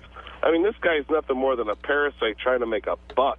Artie, you hit it right on the head on the. I think Artie's changing his mind because, Artie, I think you realize if people are in love, anything can happen. You can have cancer. You can be an alcoholic. You can be a drug addict. I'm not saying anything that's too far away from any family in the world. Why doesn't everybody deserve a second chance? Well, so let them have love on their own, buddy. I mean, why do you? Yeah, why do you have to hook them up? What is your interest in it? Yeah. What's your love connection? Why are you the love connection? You know, I'm doing a project coming up with with many talent that are superlative talents. The fact that Joey and Amy are this item that they are is not my doing. I just happen to facilitate it. All right. Like Sinatra with Dean and Jerry. Exactly. I freaking love you. Listen. I gotta say something. You know what? I've met Joey and Mary and now Paulie a couple of times, and to tell you the truth, I have an affection for them because I probably have the same background as them. I'm the same type of person, and I really like them. I do. I think they're deep down, they're good people, all three of them, and I just feel that. It's just good. This is going to tear them further apart. Artie, it's just the worst thing that could happen to a Artie, family. People show their sides. Like, you have a side that you show the public, but then some people David, have you can't think this would be good for Joey's kids to sit there and know their dad is now in love with the woman who shot their mother. You've been through a divorce, Howard. Yes. You know that a lot of stuff happens when you decide to get divorced. Your kids sometimes take sides. All sorts of things happen. All I can tell you is that usually it's unjustified. Yeah, I mean... At the end of the day, this is all for the love of money. What are you talking about, pal? I'm just saying, as someone... I'm just telling you, the reality of this is people go through divorce, people go through separation, they go through alcohol, they go through drugs. They usually don't go through gunshots, though. You have a life. And, you know, you don't live it only for your kids. You live it for your kids before they're 18. And then they have their own lives. Oh. Yeah, but a lot of this stuff is history. Howard? Adam, you're on the air. Go ahead. Is the guy from Cleveland still on? No, now there's a guy from New York City. Go ahead, Adam. Hello? Yes. Hello? Yes, Hello. go ahead. Hey, Joey, man, I got to give you some advice. You need to stay away from her. Not for anything else for your kids, but for yourself, man. She is so stupid. I used to live across the street from her. I just moved 6 months ago. She is so stupid, she'll get you arrested for doing something stupid. She is not stupid. You're wrong. She's a very You sound like an idiot, but she's a smart girl. Oh, really? Okay. Let's see. You're an idiot. She's smart. She drives David. First of all, and she's hot. I want to hear this guy. Let me hear this guy. I want to hear this guy. Seriously. First of all, her husband spent all her money. She told my wife and her girlfriends in the neighborhood. Nothing left. Gone. We don't know that. Okay. This is hearsay evidence. Joey, don't worry about the money. It's not there. You have to start it all over again. Number two, the girl drives around the neighborhood with the kids in the back seat, not buckled, jumping around in the front seat. Oh, that's all hearsay. Come on. Let's go. Yeah, we don't even know if he lives across the street from Amy Fisher. Dominic, you're on the air. Go ahead. That's the idea. You don't know. Dominic was Joey's lawyer for a while. I started with Joey actually through Howard, and then I helped Mary Jo later, and Joey knows that. Yeah. And then I helped Amy get out of jail. So I kind of was there from the beginning to the absolute end. Okay. And I understand Howard and Robin's attitude, but what I don't understand is why you would make the comments you make about Artie, who's the best guy in the world. I love Artie. You're talking to me, Dominic, or somebody else? Griff, whatever. Oh, no. Griff. Well, I love Artie, man. I've seen him. I think don't know Artie's a great dude. I think he's got sparks of brilliance. All I'm saying is it sounds to me like this issue is sensitive, and I don't know why. I don't know Artie. All I can tell you is there was alcohol and drugs involved 15 years ago. There's not anymore, and if there's not, then at least people can think clearly. That's all I can say. Alcohol and drugs by who? By Amy and I think Joey was probably... No. Joey never did drugs, and I read every probation report. I was totally clean. Absolutely. Totally clean when all that went down. I got clean in 1988 all from it takes everything. is one person to be alcoholic. If you can make money with this, that's up to you. But I think Artie's point and everyone else's point is true, and that may be something Joey accepts. But if these kids came out of this okay, I say that's an act of God almost, because they went through hell. I was there. Do you think things will change when they're 25, that Joey makes a decision like this to do anything in his life? I don't know. Let me tell you, they hate Ivanka, his current wife. They have given her such a hard time. They've never accepted her. It doesn't matter if it's Amy Fisher, Ivanka, whoever it is. Their family is never going to accept anyone as the mother but Mary Jo. Hey, Dominic? This is almost like a movie that you wouldn't believe the script. Hey, man, I got to tell you, and anybody who's listening to this, Dominic and I have always said this. You are very rare. You are, and I've been through attorneys and met with them, and I got to tell you something. You have never lied to me, Dominic. You have never misled me. You will help me make decisions to go on and make the right decisions. And I got to tell you, man, you never lied to me. You never told me this. Honest to God, you were great for me, and you helped me recover for this. This is now part of my recovery. Okay. Still 15 years later. I don't know how this is going to come out. I don't know. Well, if Amy calls me, I'll give her a free divorce. And when Mary Jo called me and forget why, you know who paid for it, and that was my right. And it was a lot of money. But all I'm saying is, listen, you got to do what you got to do. Right. But I think Artie, who I truly love, is just trying to say to you, you know, is it going to hurt the kids? And maybe that's a test you're going to give. Yeah, I think it's incredible. Dominic, they're not 8 years old. Well, I'm not saying I'm right or wrong. Well, it doesn't matter if a kid is 8 years old. If a kid, are you telling me that at some point or another you don't? Listen. There's a billion women on the planet. We're talking about. There may or may we're not talking be about reasons. Specifically the woman who shot Mary their Jo. mother. Listen, you want to know one other thing people are forgetting, that she was underage when he was having sex with her, so there was another act of victimization going on. Nobody wants to listen to me. You guys are doing a great fucking Listen, the thing is, you know, I never met Joey's daughter. Joey's going to fuck Amy Fisher. I hear it in his voice. He does not. He's hell-bent on doing this. But after I met his son... I'm hearing that now they're going to just put the two of them in a house and see what happens. Right. That's crazy. Am I right, David, or not? You are brilliant. You're the only one that makes sense on this show, because to me, you understand this show. Oh, you're nuts, David. I'm going to get on Artie's side in a minute. Yeah, well, I mean, listen. I mean, people make money off snuff films, too. Really? I don't know why I'm so smart, but I'm telling you. But I can't see. I mean, it's one thing to have them have a meeting. It's another thing to have them dancing around town. Hold it. Going to Vegas. Joey, it's a done deal, isn't it? Pretty much. You're underestimating Amy. Amy has 2 kids. Hold it, Dominic. I didn't get an answer. I didn't get an answer. She's a great mother. I don't think she'll do anything to harm her kids. Joey. And if you two can put a show on... I got to have a word in here. Joey. I agree with Dominic. I really do. Joey, you're going to have sex. You've always been the voice of reason. Wait. Robin, God bless you, and I love you. So what do you agree with? He's saying not to have sex with this girl. Well, that's not the issue. That's not I the issue. discussed that on the phone today before they even meet, whether or not they're going to have sex. So Amy's children have to see a headline like that. So what's the issue? You could sell this as a reality show. You want to see them in a house? Wait. What's the issue? I don't even know. Howard's the only one that brought it up. I've never brought it up. No, what is the issue? If you can believe this or not, honestly, from my heart, I owe Amy a huge apology. It's not about sex. For me to get started into this another phase of my life, I owe Amy a huge apology, and whether anybody's there to see it or hear it or not, and I hope somebody is, because I owe it to her publicly, I really do, because of the last try. And the last try, I was a fucking maniac. And by the way, those got the highest ratings of any Entertainment Tonight sweep special ever. I'm sure it did, Dave. I'm not arguing there's going to be interest in this, but, you know, after I met Joey's kid, Paulie, I honestly said to myself that night, I said, wow, that kid turned out great. He's nice. He ducked a bullet. He got through it, and he's going to be fine. And now you're dragging him back into it. Why test him twice? Actually, Artie, you and I have something in common. Artie, in my defense to that, I love my children, and I'm sure you speak to Paulie, and he tells you he loves me. We have a great relationship. We go riding our Harleys in the hills and everything, and I have a great relationship with Paulie. Oh, here we go again.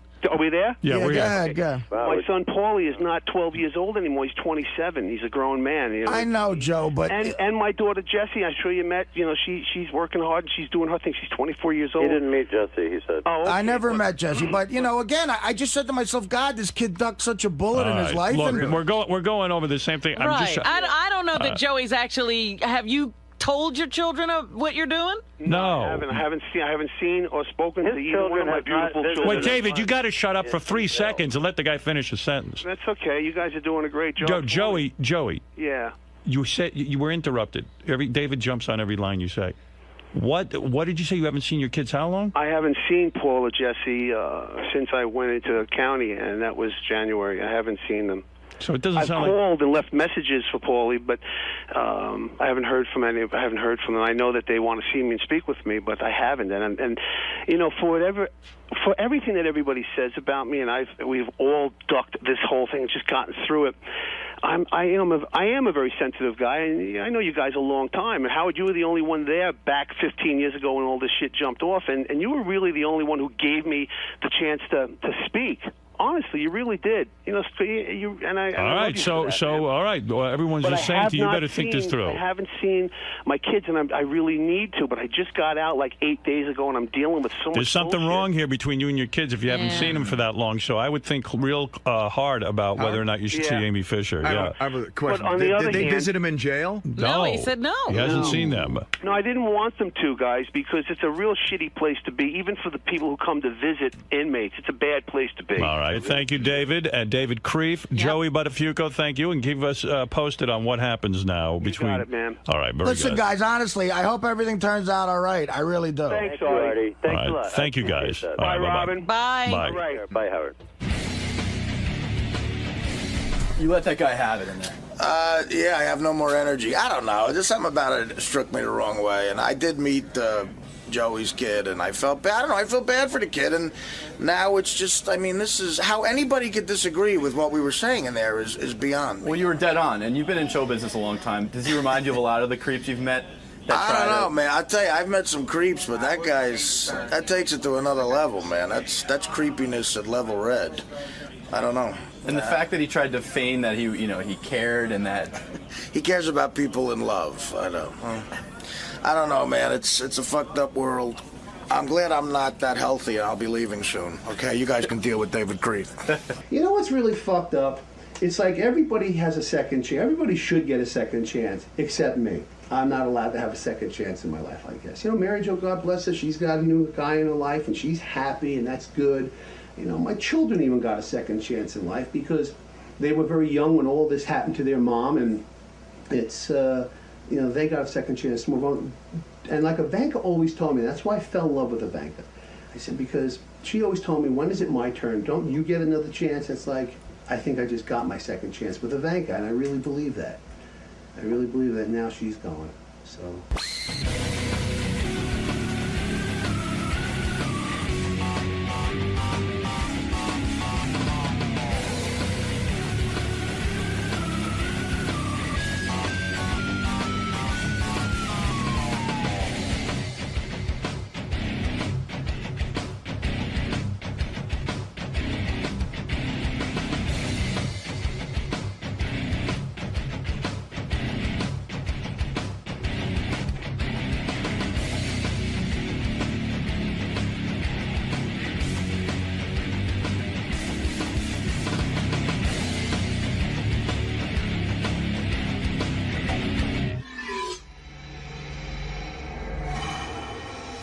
Good to see you, Jonathan. Thank you. Yeah. What's up, Mr. Kimmel? Good to see you, man. What's in the back? Good to see you. Everything good? Just like a Peter. I don't know what kind of undesirables you guys are going to have in that room, so it's going to be fun. May I start by asking who is the hot blonde in there? That's Cleto's girlfriend. Okay. Whose girlfriend? Cleto, my band leader. Yeah, what's up? Wide awake. I've been up for a while. I didn't realize I was late. I thought I was supposed to be here at 7:10. I apologize. That's fine. Jimmy Kimmel, who I enjoy and, dare I say, love. Actually, you had to explain your relationship. I thought it was very interesting, you explaining your relationship with Jimmy to Adam. I was upset when Jimmy left my house. Jimmy came over for a week in the summer, and when he left, I was actually upset. I was shocked. You were sorry to see him go. Yeah, I was like, wow, I feel an emptiness. Well, when Adam was here, he explained to Adam, he said, you know, I don't know what happened. I thought you would be my friend, but I like Jimmy better. Yeah, I always thought, like, Adam, like, when I first met you two guys, like, I didn't really know anything about you guys. And I thought, well, maybe Adam's the more talented one. He is, actually. He's just not particularly considerate. You'll never hear from him. I mean, Adam lives an 1/18 of a mile from my house. I barely ever see him. Is that right? Rarely hear from him. Oh, yeah. He'll buy houses and not tell me. It's weird, like, and then, like, I started to get to know you, and then I started liking you better. And you even said to me, you said to me at the beginning, I remember you even said to me, I'm surprised you seem to like Adam better. I called you at one point. I think I said it on the air. I think we had it. You even said it to me in a private phone call. I'm sure. Yeah, and I said, I know I'm calling you, but I know you like Adam better. He goes, well, you offered Adam a job. I go, yeah, I guess maybe I do think he's more talented or something. And then all of a sudden there was a switch. Yeah. And now I like you better. You know, yeah, I'm like, Adam's like the head cheerleader, you know. Initially you think, oh, I'm really attracted to this great beauty. And then I sneak in, you know, president of the student council. There you go. And then you and Sarah got, you know, we went on vacation together for a couple of days, and then you came out to my house, and I really, like, I enjoyed being with you. Like, we would go fishing together, and it was like... He was a good fishing buddy? It was very Brokeback Mountain. Who's the girl? Who's the girl? Oh, Jimmy. I suspect that, like, Jimmy has a lot of male friendships where he's a good guy and can relate to people. And he can, actually converse and enjoy keep them. In touch. You know, he does all the things that could make a friendship. Yeah. And this is so rare for me. I don't ever like hanging out with anybody. Yeah. So it was really nice to, like, kind of have a male friend. But is Jimmy doing all the heavy lifting? No, it's not like that. No? Right? I mean, we just Did hung. you start it up, though? Did you have to get it started? I think the moment where we really fell in love was we're out on that little boat together in the middle of the lake. Fishing. And I was goofing on Howard because he was so scared of this beautiful swan that was in the lake. Oh, no, you were afraid of the bird? And then this thing reared up and spread its wings, and I almost jumped in the lake and started swimming back to the house. You gotta be kidding me. Oh, that's funny. We were like the Two Stooges. I go, there's a swan that, like, they attack you. So it started attacking, like, it started to swim in, and I ran, and then Jimmy goes, he's laughing at me and everything. All of a sudden, the thing starts running after him, and he runs. I grabbed the oar. I was ready to fight the swan. You were going to fight back. Yeah, that's going to look good, beating a swan over the head. That's a great headline. Kim will kill swan. Yeah. Hey everybody, I'm Isaac, this is Taylor, and Zach, and we're Hanson. We are Hanson, and we are about to go on the Howard Stern Show. Should be interesting. It'll be fun. We're psyched. Gonna be a good time. Howard likes to get personal with his guests, ask a lot about their... Yes, we've asked him to please keep his clothes on, because we don't want to see his boobs. Well, you know. Man boobs. I think we're the type of band that people really, they want to get intimate with, I mean, honestly. Yeah, exactly. So, you know. Yeah, Howard fourth, you know. Yeah. I don't know, yeah. Wow, that was not too intimate. No nudity today. Let's keep it. Let's no keep it clothes nudity. on. We're doing our best. Yeah. The last time I saw them naked was a really long time ago, and I want to keep it that way. All right, fellas. Have fun. We'll see you inside. All right, thanks. Jimmy Kimmel is with us. Jimmy Live, weeknights at 12:05 on ABC. I'm happy to have as my guest Hanson. Hey, thanks for having us. All grown up. Yes. Yeah, what happened? You didn't come on when you were young. Yeah, we're trying to get you guys in there. I think it might have been dangerous for us to come on. I think your parents maybe stepped in. Maybe they thought better of it. Maybe, yeah, somebody that was smart at that particular point was like, you know, that might be scarring for an 11-year-old. I think it's a mistake now, to be honest with you. It could be. I still think you're too young. Come back in 10 years, then you'll be ready. Yeah, we're psyched to be here. Boys, what's it like? How did you get discovered? Was your mom pushing you into this whole thing? You know what? We just were completely, overzealous, I think. Yeah, I think we kind of had the antithesis of stage parents. It was kind of like we were dragging them to the gigs, not the other way around. Well, but, I mean, clearly we had a lot of help. I mean, I was 6 when we started singing. We Yeah, played well, our first gig when I was 6. I was always so angry with you guys. You were young, and you were like, you were probably getting laid more than I was. No, they weren't. And I equate everything in my world with who's getting laid and who isn't. Sure, right. And I mean, okay, you were 6. Maybe you weren't getting laid. Maybe Yes, you were getting exactly. jobs. I don't know what you were getting. anything. Who but started them with instruments? I mean, who told you to pick up a guitar? I think it was Isaac. You wanted to play guitar because he loved Chuck Berry. So he I was love like, Chuck I want to Berry. play I was, guitar. like, And then obsessed with Johnny B. Good, and the first stuff I heard was like 1958 stuff, like Chuck Berry, Little Richard, Eddie Cochran. And then you got the other guys into it. You said, "Well, you play this and you play that." Well, actually, the greatest story about it is the fact that we started writing songs and we were just singing. Nobody, we had like Who a wrote guitar and Bop? keyboard. The three of us. We Yeah. wrote it when I was Just fooling 8. around? Yeah, I was 8. when Just we screwing wrote it. around, and Yeah. you wrote that. Boy, Wrote that's a good. hit song when you were 8. Huh? Yeah. That's crazy. Well, we people go Bop. Where'd you make up Bop? Well, we listened to doo-wop music when we were growing up, so like Did you- that's where that makes perfect sense. Did your dad beat you like Michael Jackson's dad did? Like that guy really knew how to really work that Jackson 5. He was definitely. He did. Yeah. He was good. It was like a good dog team. They just.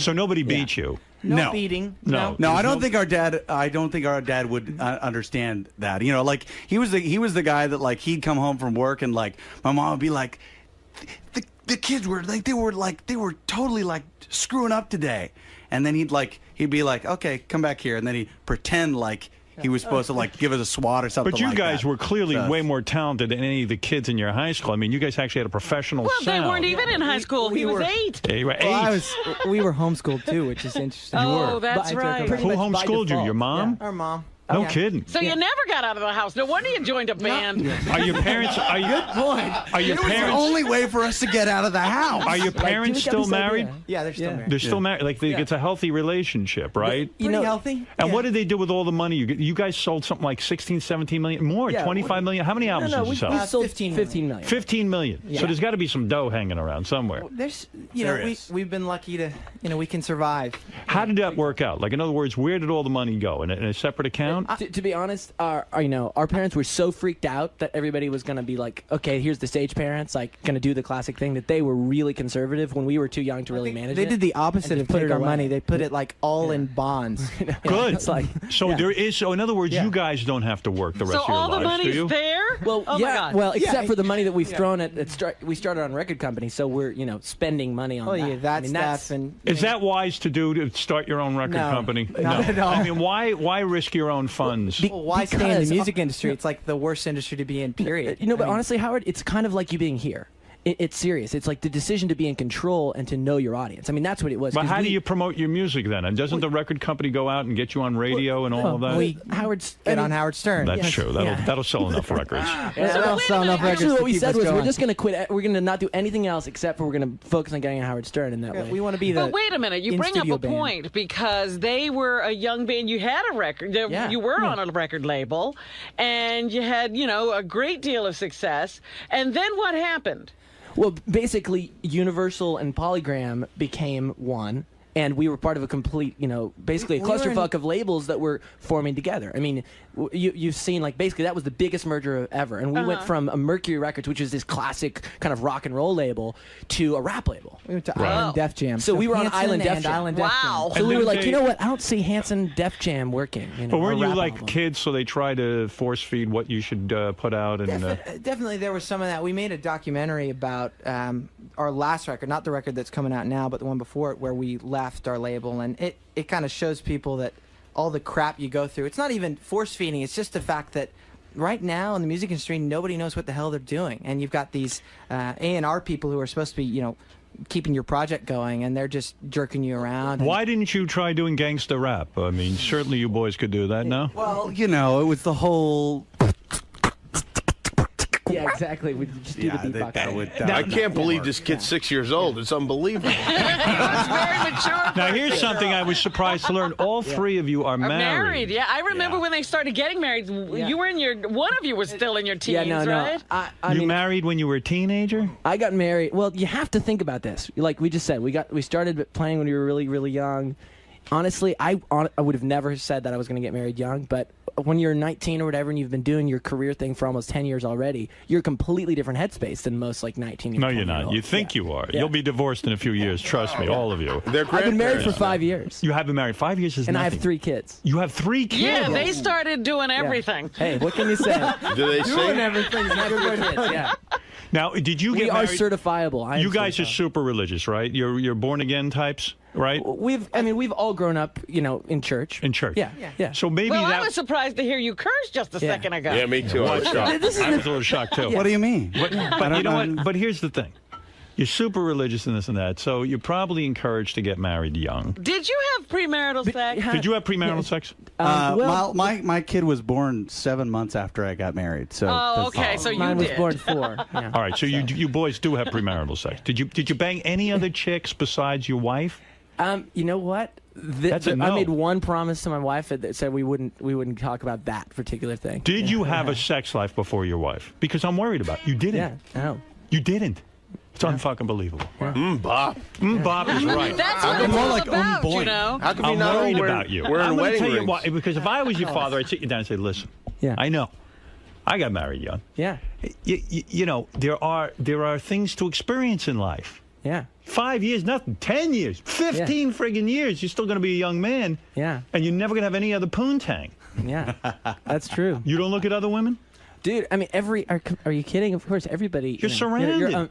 Guys, good-looking boys. Yeah, of course, guys see other women. But the thing is, honestly, everybody's got their own. Zach, track, how old are you? 21. 21. When did you get married? Last year. Last year, 20 years old. Yeah. Yeah, I Now, did that. where do you I meet- got I'm going to married. smack you right in the head. Where do you meet these girls? In the Backstage south. shows. In the south. At the shows. Oh. Yeah, no, I mean, Are they super hot? These broads? Yeah. You know where they're going to fuck a lot of chicks is before they marry their second wife. That's right. That between the first and the second wife, they'll make up for lost according to time. Howard, we won't have that problem because clearly we're all going to be divorced in Yeah, a exactly. couple You will years, be. maybe tomorrow. Yeah, exactly. So You guys think you know everything. I got married Trust at 20. Me. Yep. Yeah. Jimmy's Guess divorced. what? Yeah. I met my first wife, 19 years old. Dad, boys, I've been through it. Yeah. Yeah. But how long were you married, Howard? What? How long were you married? What? How long were you? 20 years. 20 years. Yeah. And listen, Yeah. I'm just saying That's it's, great, it's though. too That's young better to than- make that kind of decision. Yeah, well, that's better. I mean, that's amazing that the 20 years. I mean, Right, that is that's a amazing. But is that what you're shooting for? Yeah. You're shooting for a good 20? 20 you can do. That I understand. No, but it's better than 20s are walking the Zach, you didn't have premarital sex? No. And you didn't. And this is the first girl you ever had? Mm-hmm. Oh, no. You've never had sex with a different woman? No. You got to be shit. How far did you get? I mean, what would you do before you... Yeah, What would you do? What's the rules on you religious guys? You know what? You know what I here's the read? deal. I'm going to tell you what I read about religious guys. Can I tell you something? These kids now who take the vow of chastity until... We're not one of those kids. But listen to this. They're saying those people who hold out for marriage have more STDs than the ones that don't. Because you know what? They end up banging in the ass. Oh! And I could say that. You boys are avenged. Yeah, the thing is, it's not a religious, like someone has some cloak. I hear over you, but It's okay, just you got a it's moral just thing. Just a personal everything. You're nice everything's different. boys. Yeah, I like that. I understand you're not out banging everything that walks. I respect that, but you can bang a few things. Yeah. As long as it's on my kids. So, anal. As long as they're not yours. But anal is allowed before marriage, right? What was your no rule? What is freaking your rule? idea.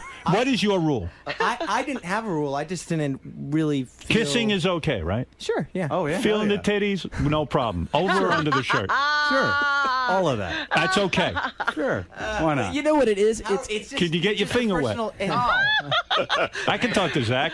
He's 21. Well, obviously, the other two got more than I their understand. fingers But could you wet. get your finger wet before you get married? I'm asking your personal rule. I understand it's a choice.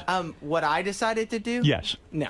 You didn't get your finger wet. Oh. What about your foot? I did swim. I have done swimming. It's a so my fungus. feet are Zach, wet. it was You get okay to fungus from that kiss. stuff. It was okay to kiss. It was okay to touch the titties. Yeah. But not to get the fingers. Not to go below the waist. Am I correct? I mean, I don't know where he got that rule from. I know. What I'm saying is, no, what Kids I'm are saying free. is, no, It's what from I'm hanging saying around is, with you two. No, what I'm saying is, I don't think any of us really thought about it that way.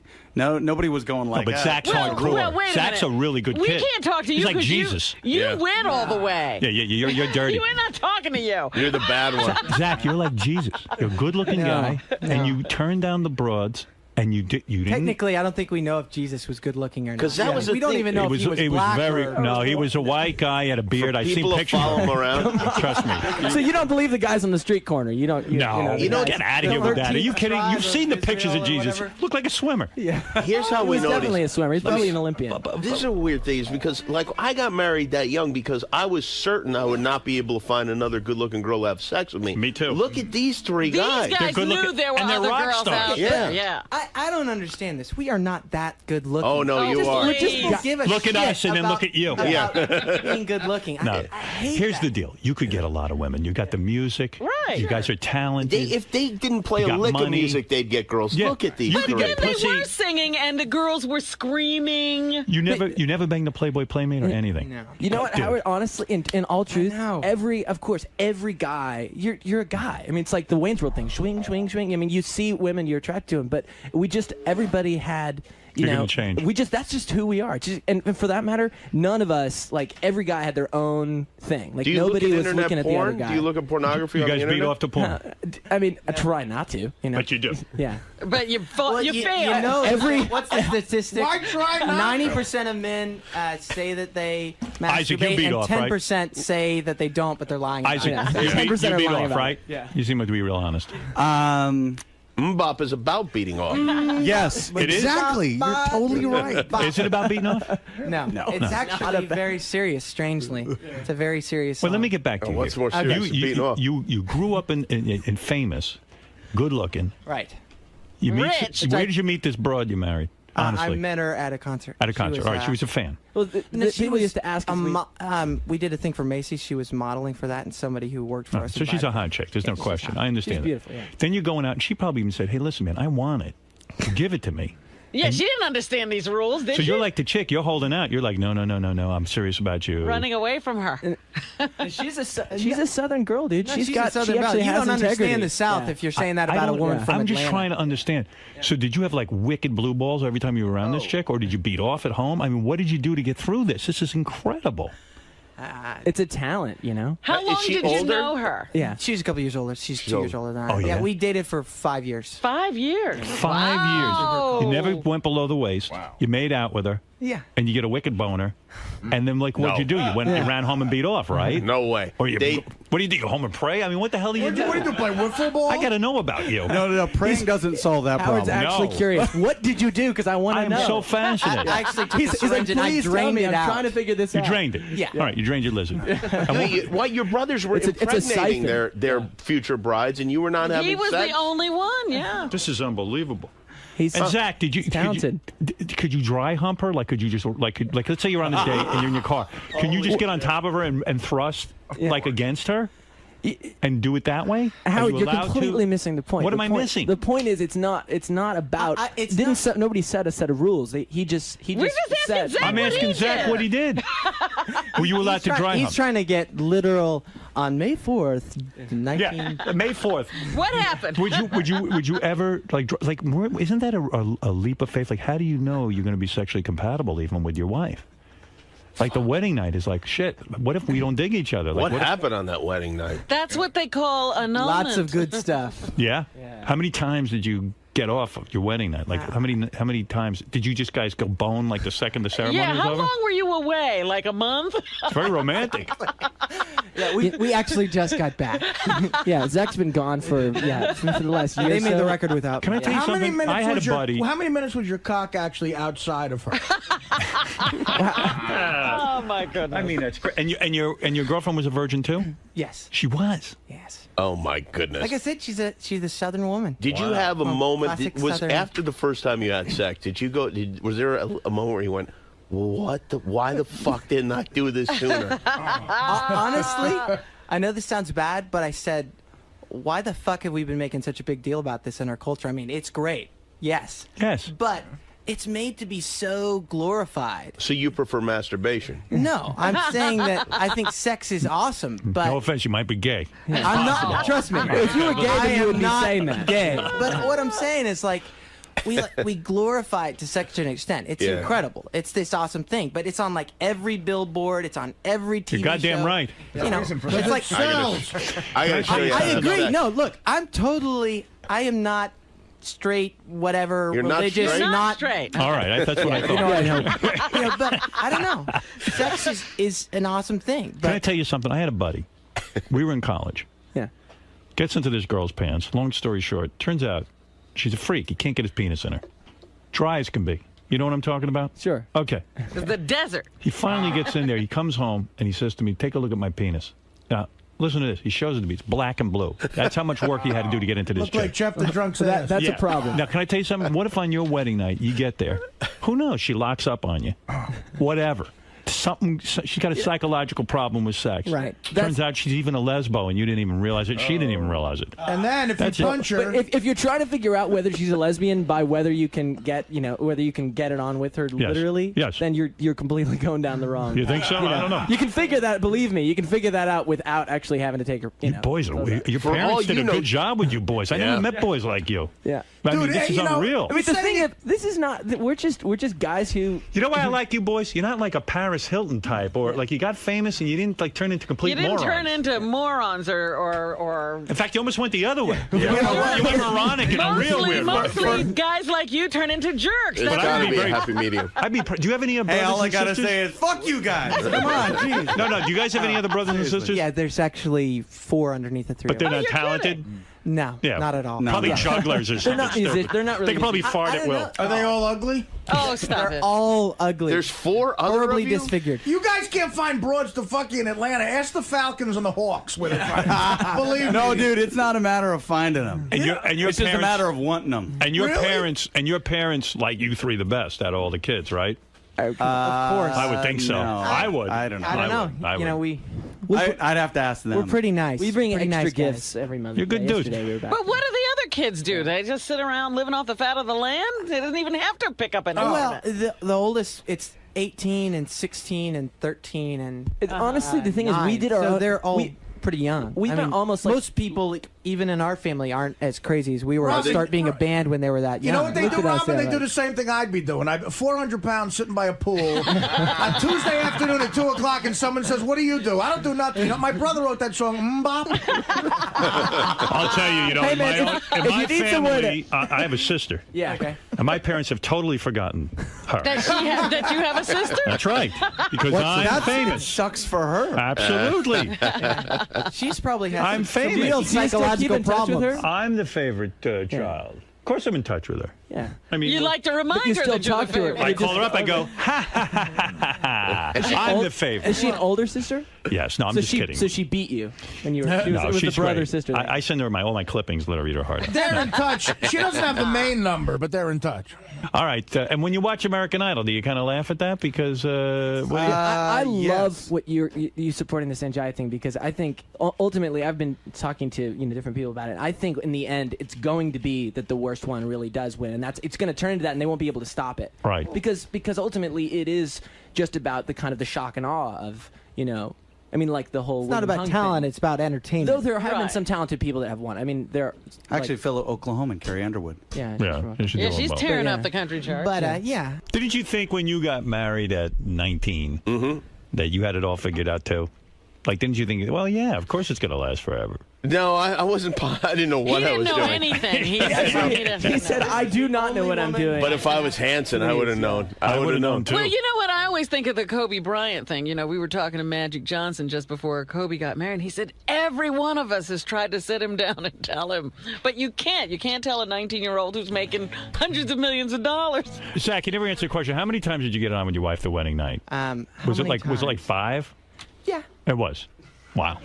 It Awesome. was exactly 5? I'm not going to divulge exactly. Why but is that? It was. I don't know. It's 'Cause he wants to it's stay a married. respect thing to my wife. It's Really? a respect thing to my wife. She asked me not. You to actually really divulge respect that your stuff. wife. I do respect Wow. my wife. All right, She's okay. far more living in the talented past. than I am. Yeah, I know. Yeah, we are. We have some rules. You're making us feel bad about ourselves. I'll be honest with you. Yeah, I mean, you seem a little too perfect. It's whatever. But I wish I could Fuck adopt it. you. It's just. Everybody's got their own everybody's- preference. yeah. I'm not Well, telling we'll be everybody, watching don't you. have premarital sex. I'm just We saying will I be did watching it, and that you. seemed like the right thing to do for You me. See boys- if this thing works out. You boys smoke a little weed or a little heroin? What do you do? We smoked. Yeah, we've definitely smoked. But we're more tobacco thing. We're We more smoked a tobacco. weed. I'm more of a cigars, cigarettes. I had some stuff. There's a terrible story. lost his mind smoking weed in Amsterdam. Oh, yeah. dude. Out of. Oh yeah. He smoked a AK-47, and you're like, Ike, do you not expect to lose your mind when you're drinking something? It was named It's after like, an assault rifle. I had no idea it was hash. I'm Right. not a pot guy. Right. I don't really like this stuff particularly, and I was just like, oh, what the hell? And this was like, I was always kind of like, I like whiskey. I like stuff like that. I like red wine. I'm an alcohol guy if I'm gonna have anything. dark stuff. Or the dark stuff exactly. None of the green stuff. Yeah, so weed makes me paranoid.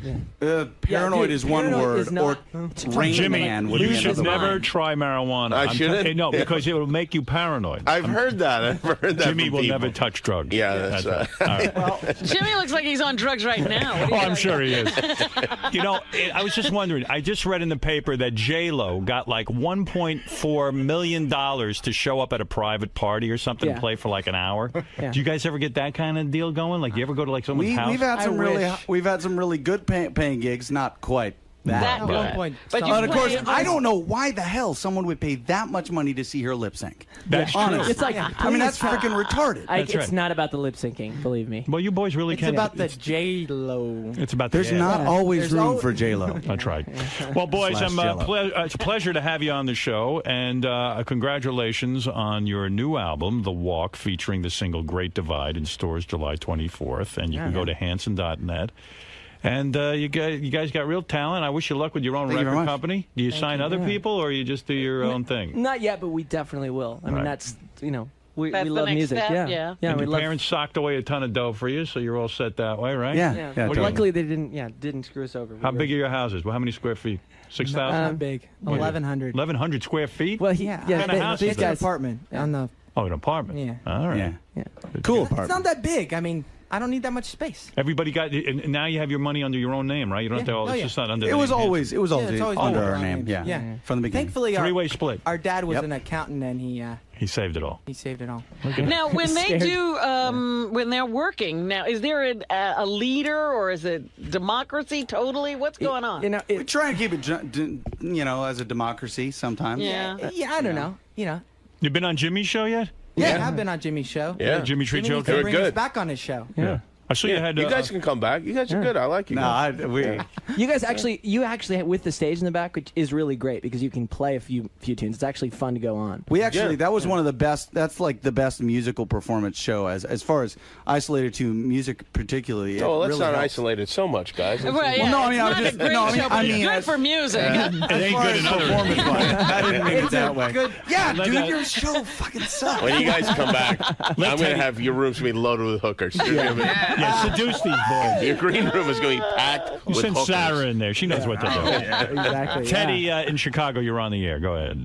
Hey Hanson, big fan, man. You guys have this great song this time around, which is a great song. Oh, thanks. thank you. Thanks a lot. I got to party with these guys in Chicago, and I got to tell you, these guys party hard. Backstage, Really? or What do you break- mean? Yeah. Backstage or breaking chairs, throwing pizza. Is that true? Do Thing, you guys trash your room? Yeah. We've had our moments. Really? Throwing pizza. Throwing. I don't It's go out of for that. control. Yeah. Please. It was don't more throw like a giant cake. Artie, why would all over somebody me. throw pizza? I mean, pizza. It's a waste. They're not fucking chicks. They're not eating pizza. This is everything you're not about. They're screwed up like that. They don't know what things are for. That's what happens when there's no pussy. They start throwing pizza. They don't know you eat the He should just pizza. come with us, and he can do all the things we're not doing. Yeah. So that Yeah, we that could can just be keep you fulfilled there. for You'd be the like a Hanson. garbage disposal. It's like, oh crap, throw that. Artie throw it would over there. disgust you. That's exactly what I am, a garbage disposal. Boys, thank you for coming in today. I really do appreciate it. We're going to move along, and that's Hanson. And go to Hanson.net if you want more information on the new album and you want to hear music and stuff like that, okay? And that's it. I mean, what can I say, boys? You did a good job here. Thank you very much. Thanks for coming. Fellas. Hey. It's good time in there. Yeah, it was great. Yeah. A lot of lecturing from Uncle Jimmy and Uncle Howard, though. About I think they're a bit, Howard's a bit of a hypocrite, though, and I think he knows it. What, because now that he's getting married, hitched. So he's giving you guys all the stuff. He's like, go giving get us all, laid, exactly. He's getting be a us player, all be a this shit. player. Meanwhile, he's engaged. Yeah, I actually appreciate it. I don't think Howard drilled us that bad. That's relatively harmless, relatively painless. It could have been, he could have pushed a lot harder. You think so? Yeah, I think so. But it was cool getting open up to him and talk about your it's personal fun. life. I think it's a great show. It's a great show, highly entertaining. I mean, Howard knows how to put on something. We were talking about You know, when you're driving in the car, you're sitting in traffic. Howard knows how to make it pass by really fast. Make you feel like you're not even Exactly. stuck. It's So. a good show. And also, honestly, to get to play music. I mean, just actually play music on a... Yeah, exactly. No, we appreciate the chance to get to play. Well, he seemed to dig you guys too. So thanks a lot for coming down. Thanks, man. Thanks so much. Cool. Thanks. Hey, what's up, everybody? It's Steve Grillo, former intern for the Howard Stern Show. You might remember me from years past. What Howard didn't know all these years is back when I was on the show, I kept a very detailed journal of me working there, along with a lot of other stupid shit that I wrote. And, well, because of the intern show went serious, I spilled my guts, and now they got me up here reading some entries from my journal. Check it out. So we're going to find out some pretty cool behind-the-scenes well, they're going to stories. find out as much as I let them find out, because I'm up here for another reason also. I want another shot at my radio show, which sort of just fell to the wayside, which everybody seemed to like, and I got pushed to the curb for no reason. So we'll see how much he gets. If he gets me, lets me, get another shot. So you're here to spill and then to pitch. Spill and pitch. That's it. It's the old spill and pitch show. All right, girl. I'll see you in a bit. Thank you. Hey, Steve Grillo's here. Steve used to be our... Oh, let me just mention this. I think Hanson's management was a little disappointed. I guess I What did you do? I didn't play their new song, Well, Blue Sky. Here's a little bit of Hanson doing... Hey, Grillo. We don't want to hurt Oh, hey, them. Grillo. How you doing, buddy? Grillo, you gained a lot of fucking weight. I got fat. Leave me alone. Yeah, did you get fat? My wife likes chubby. Well, you're fitting the bill. Yeah, Thank your you. wife's happy. You got Artie's my hero. What happened to you, man? What happened? What do you mean? He used to be really into his physique. Yeah, and dude, I working just out. let go. I didn't give a shit anymore. It's nice to fucking eat what you want, I tell you that. Take off, right, your, Artie? take off your sunglasses. Let Yeah, me no, see. my eyes are all swollen. I've been working since 10:30 last night. What are you doing? Thanks. What do you do? been doing? Even with all that drinking, he's hyper.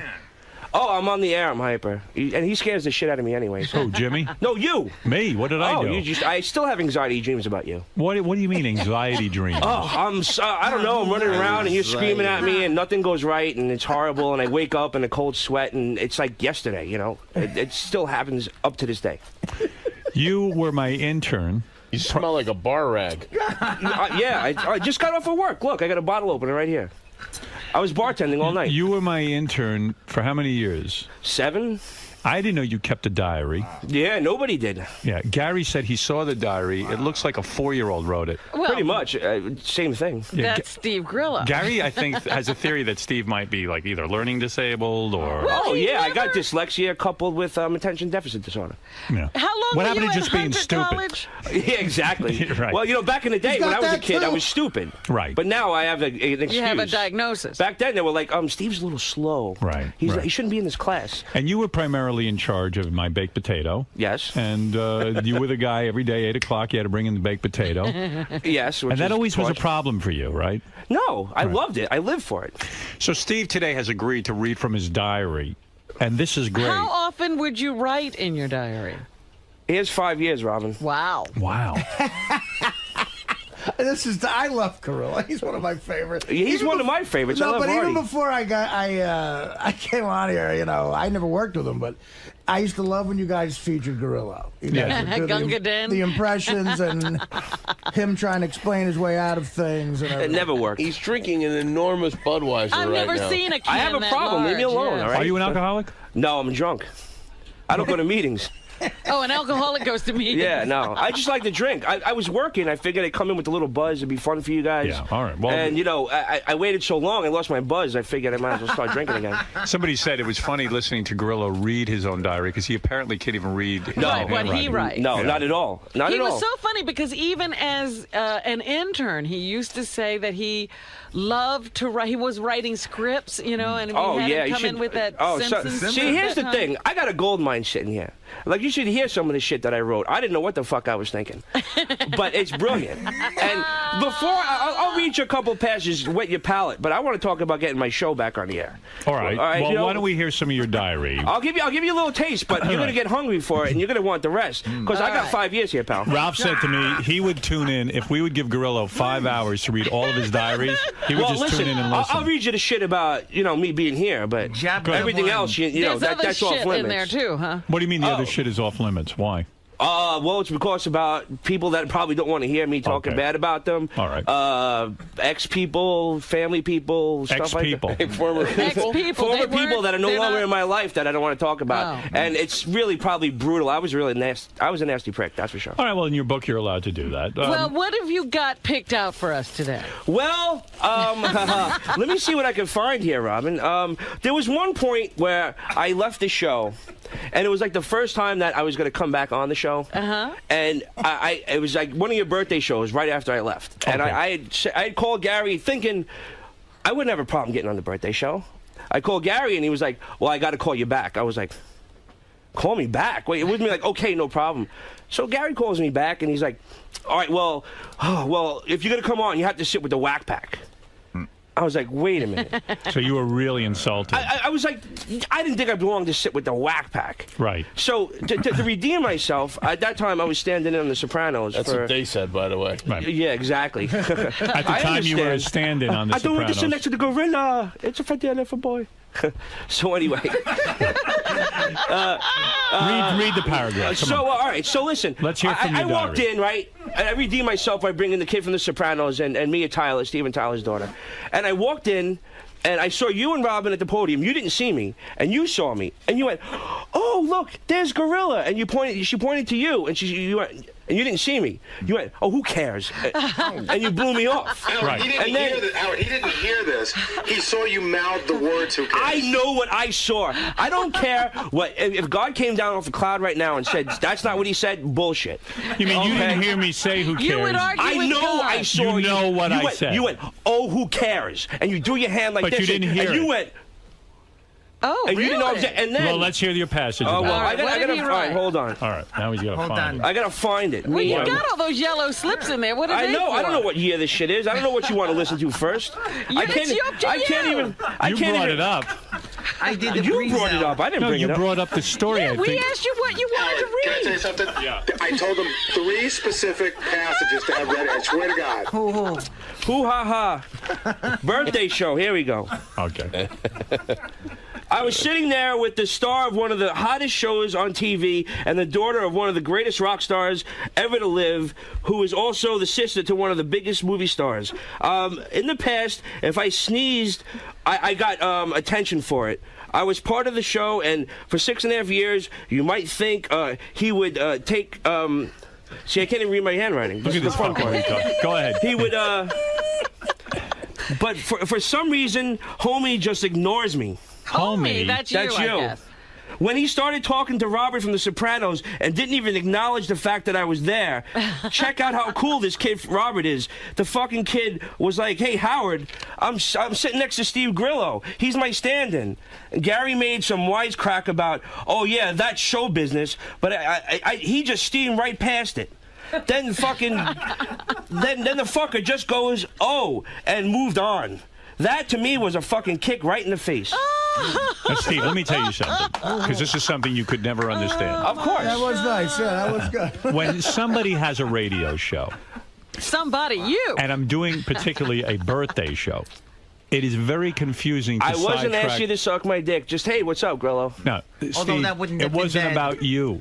That I would devote time to you another time, but it was a big show. It's like if Jimmy gets, I don't know, Robert Plant to walk out, he's not going to go, "Hey, there's the guy with Robert Plant." On his primetime special, he's not going to be dealing with his uncle. Listen, Right. that's fine with me. I'm not mad no more. Who He's knows? not mad But no you have this more. thought that, like, you see, everybody thinks that, like, I'm supposed to, like, fall apart when I see you. Oh, no. I don't think Oh, that. wait, I worked with I you was long in the enough middle to know of doing that a show. I saw like Tommy Mottola come up to you one time. You didn't fall apart for him. Of course Why would I not. think you would do it for me? But it's But not I'd a be just question like, of that. When you're doing "Hey, a what's up, show, dude?" when you're doing a show, Did I'm not he sitting not there. even say hello to you? No, When he you said, do- "Who cares?" when You were there. Did you can hear back me say up. "Who cares"? I saw you. Oh, you read my lips. Oh, I read All it right. clear as day. The fact But of the I'm not matter mad at is- you, bro. It's okay. No, listen, I'm just explaining it to you. You think it's easy. I'm sitting there trying to entertain millions of people. You couldn't say hello? No. It's irrelevant. The audience doesn't want to. If you ever listen. I'm not talking even on the air. You didn't say hello to him off the air. Probably not. Not at a birthday show. I'm completely distracted. Well, it was the first time I had seen you since I left the show. Yeah. So to me, Who no, cares? no big hug, nothing. Who would care? told you, I hair. didn't want like love. I just a little, hey, what's up? Yeah. It would make me feel What good. else do you have to read for us? Jesus Christ. Remember that time I sent you that note on Lotus Notes and I asked you not to read it on the air and you did? All right, go ahead. I just found that. What was the note about? It was when I was deciding to leave the show. Hold on, give him a half hour. Yeah. Thank you, Jimmy. It was when I decided to leave the show. Yes. And I sent you a note, and I was kind of confused, and I thought maybe I can confide in you for like 1 second. All right. And what was the note about? I was like, dude, I'm confused. I know you probably want to read this on the air, but please don't. And you did, and I knew when I read it that, hey, Gary asked for a lot of shit. I got it right here. Why are you unprepared? Go ahead. Right here. Yeah. Okay. Last week, being distraught as I have been for the last 100 months or so, over career purposes, of course, I wrote a letter to Howard on Lotus Notes. It basically expressed how fucked up and confused I am, and I asked him for advice. Does he smell? It's a big burp, a big beer burp. It's terrible. I'm Jimmy, come on. No, keep going. I don't mean to interrupt. Please don't. Thank you. This is my moment to shine. And also asked for him to keep it between us. Now, I'm sure if I'm reading this 20 years from now, or if someone else is reading it, you're probably saying, what the fuck, are you stupid? You didn't think that he would read it on the air? Well, I thought for one fleeting moment in some way, out of desperation, that I thought he might not. But I take a step back from that now, and it's his job to take that on the air, and as you can expect, no fucking way he read it. It was brutal, embarrassing as any other time. My eyes were wide open, and it was opened up a little bit more, and I'm going to do everything I can to move on. I would actually give you an hour to read your diaries on the air. Oh, I got much more. If I take time and figure out what I wrote, it'd be interesting. No, don't even take any time. Shirley said these are the exact diaries that you find in a serial killer's home. Oh yeah, no, but I'm not. What is the third passage? Oh Jesus! Let me see. When I find something else. Yeah, I got no. Like, it's not like we set this up. You just said. I said this is my exact words. Read the passage about being man at the birthday show. The passage about Lotus. All right, all right. Hold on. Why do you act like Gary didn't set this up with you? This is 2 weeks ago. He didn't talk to me this morning. I talked to you this very fucking morning. All right. Today at work was fucking crazy. Stuttering John was at Boston University chasing officials. So we have one intern at the office, Tall Jen and me. So I'm doing the phones, taking care of Howard Stern, taking care of a guest, getting music of Howard Stern to play on the air, and whatever the fucked up Gary needs. I'm taking, which means I'm fixing all Gary's fuck-ups, I guess. I'm talking no stop from 5:30 to 11. No fucking break. Did I get a little pat on the back? A thank you? How about a nice job? I don't think so. But have I ever asked for that? No. It's just the fact that I put up. It's just a fact what I put up with every day. And I got into this. Hold on. Everything I got into, what I do there, all I ever feel is like I just got there because they feel bad for me or they just want to make fun of me. So I was saying, like... You sound like, you know what? Robin's right. You sound like a dude that I'm surprised didn't go around shooting everyone. Oh, that's why I left. You're all bitter and everything. No, I'm not. I'm not bitter. It's the best time of my life. But it was so good you had to leave it? It wasn't good anymore. Oh, when did it go bad? When did it go bad? It went bad around that time with Lotus Notes. I just like... When I read your note to me on the air. Yeah, it was somewhere around there, and I just didn't feel like... I just didn't feel that anybody had my back. And I didn't feel like anybody had my bag. Pre-Lotus Notes, I was golden. Post-Lotus Notes, I was bugged. Hi, Fred. I miss you. I got to tell you, hearing you read your diary, you sound like the retarded Anne Frank. In a way, I think you're onto something. Extremely retarded, Anne Frank. The Nazis are gumming. Do I get a thank you? No. Do I get a thank you or a pat on the back? No. Rich, you're on the air. Do I get a thank you? How fat did this guy get, man? He sounds like he's breathing bacon fat out of his nose. Yeah, he got more or less. Yeah, I'm about 30 pounds overweight. He's not that fat, but he does sound like a pool raft that's leaking. Yeah, it's the leather I'm wearing. I'm sorry. Starting to sound like Dominic. He's also... it's allergies, man. My nose is all stuffed up. My eyes are tearing. Oh, no. What are you wearing? He's wearing a 1970s brown leather $18 jacket. And a Darth... He said that he's punctuating his sentences with like a big... What is that shirt he's wearing, Jim? The Darth Vader T-shirt. I'll take it off for you. Yeah, Darth Vader T-shirt. 30th anniversary, Memorial Day weekend. You're married? Yeah, man. Wow. Yeah. She's hot, too. Lucky lady. Yeah. She got a crush on Artie, which kind of scares me. Look at you. You got a whole sleeve She likes going. chubby guys. She likes Artie, me, chubby Alec Baldwin, chubby Don, what's his name? Dominic Barber, you're on the We're air. not Alec Baldwin chubby, Gorilla Man. Let's go to Dominic. Dominic, you're on the air. Howard, forget the 1,000 for Jeff. I put up 2,000 and the limo to bring him right to the hospital. Who? What is that? What is he talking about? He just ate the phone. He's listening to the 7:30 hour somewhere. Hey, Howard, one of the other promises I made Steve was that he had done a show here and it didn't work out. He sort of got bummed out. So he has a new show that he wants to pitch, although I haven't spoken about what it is. Well, no, I just think, hold on. My first demo show, which everybody seemed to like, including you, thank you very much. My first guest was Jodie Foster. I had Little Marty call in from the Black Pearl and the Pirates of the Caribbean. What are you talking about? He's talking about his show. My demo radio show that I did. So who cares? So who cares? Everybody seemed to like it. I think I have a great idea, and it just fell to the wayside. You interviewed Jodie Foster? Yeah, You for gotta 5 hear minutes. This. You got to hear this. We gave him a radio show to do. A demo show. A demo show. So he works on movie sets. So he met Jodie Foster and he got to interview. It was maybe the worst interview ever. Yeah, he no, didn't it wasn't. find out anything. Play it again. Let Jimmy decide for himself. He's never interviewed Jodie Foster, and neither of you, but I did. Give me a shot. And she knew I was doing your radio show. She knew it was going to be on your channel. She did it for me. I had no problem with that. Well, it was. Listen, Now, what is this other work. show I know I needed work, but I think I could do a damn good show. Give me a shot. What happened with those hair plugs of yours? Oh, well, I had them taken out by a very talented doctor, Dr. Bernstein. Yeah. Because the first doctor, which I won't mention his name, he really screwed him up. This doctor took them all out, and I'm very happy. Oh, okay. Dr. Bernstein, he's in Manhattan. This motherfucker got hair plugs, and then they were so bad, he had big holes in his head. Right. The doctor fixed it for me. I just got a couple left to go, and but Dr. Bernstein in New York, Bernstein Medical, top notch. Okay. Well, I'm what very is happy because I was see very. that you have a whole sleeve there now. Oh yeah, my whole back. Tattoos. You have your my whole whole back is. done? Well, I just got tattooed on Thursday. On so, what? I'm doing my whole back. What is it? You look ridiculous. Oh, It's sure too many, I do. It's too many tattoos, and It's they're already. bad. I'm already screwed. You know what am I going to do? I mean, that was one of our favorite things Are to you talk being about. sarcastic? No, I enjoy it. It's like sort of Dude, like a hobby. it's too at this much. point. It's What's enough. on your back now? Show us. You don't want to see my back fat. Trust me. What did you do to yourself? Oh, Let I me did. see. Lift up your shirt. Let's give Needles, my boy, a prop. Hey, no, keep those on. Keep those on. It's too much tattoos, Steve. You're not going to like this. What do you got? What do you got on your back? What the fuck did you do? Spider-Man? Show him the front. Show him the front, too. Is that Spider-Man? No, it's And like a big demon. monster? And your tit? Well, it's if you got time, I'll show you. You look silly. Okay. Stop. Better than the Claddagh. It's enough. Yeah, where is the Claddagh But at least it's, the guy's You know talented. what I see there? I see boredom. What do you mean? I think you're bored. I think you can't find anything to do. Yeah, give me something to do. I'm I'll start telling you, getting you're tattooed. so busy with the tattooing.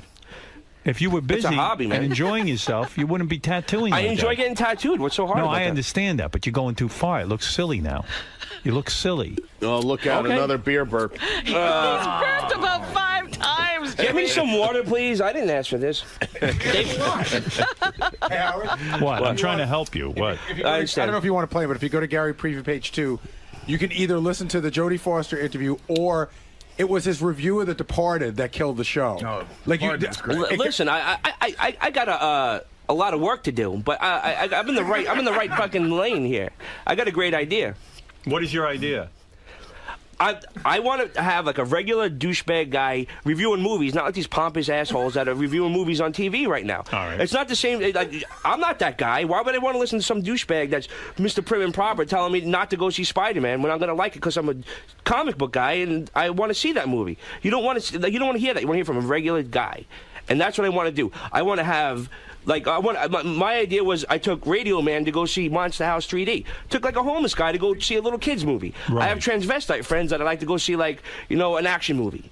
Saying like I want to take someone outside the genre of a movie and then have them go see it and then review it. Howard, it's on preview page 2 in yellow, right at the bottom. All right. I have there's a lot of different things. I have a buddy that I want to host it with, and then I have someone that's going to come in. Jimmy, you're an idea guy. What do you think of Well, this? I think I like the idea, and I think obviously you're a natural broadcaster, but I think the way to go is you review the movie loudly. You hear him breathing? In the I know. theater. I have asthma. B, my nose is stuffed up from allergies, and then C, I'm fat. So what else you want? I'm saying you review the movie in the theater while it's going on in a loud voice. Okay. That could be something good. That'd be good, yeah, and laugh real loud. and breathe. Here's Steve doing his review of The Departed, which caused us to cancel the show. Oh, well, don't play Jodie Foster or anything. Go ahead. All right, I'll play that too. Hey, this is Steve Grillo on Howard 100 News. I am going to review today The Departed, directed by Martin Scorsese. This, my friends, is a sausage fest. It's got Mark Wahlberg, Matt Damon, who else is in that? Charlie Sheen. No, Martin Sheen. Scratch that. It's not that much of a sausage fest. And, Leonardo DiCaprio. Guys, if you're going out on a date, I would not bring your wife or your girlfriend because this movie is nothing but eye candy for the ladies. The script is very well written. It's very well directed by Martin Scorsese. But this is the Scorsese's version of the Irish Boston Goodfellas.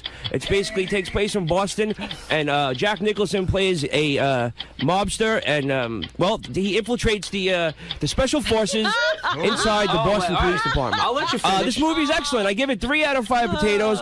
And girls, you'll enjoy it by yourselves. By me, too much cock. See you later, Steve Grillo. No. Let's get back to what you had me do here. This wasn't part of the demo show I did. This is a 30-second review, All right, a 60-minute review that I wasn't allowed to have a script. Jimmy, what did you think of it? No, hold on a second. Put it this way, Jimmy. I had no script. Yeah. I wasn't allowed to practice. Oh, that wasn't scripted?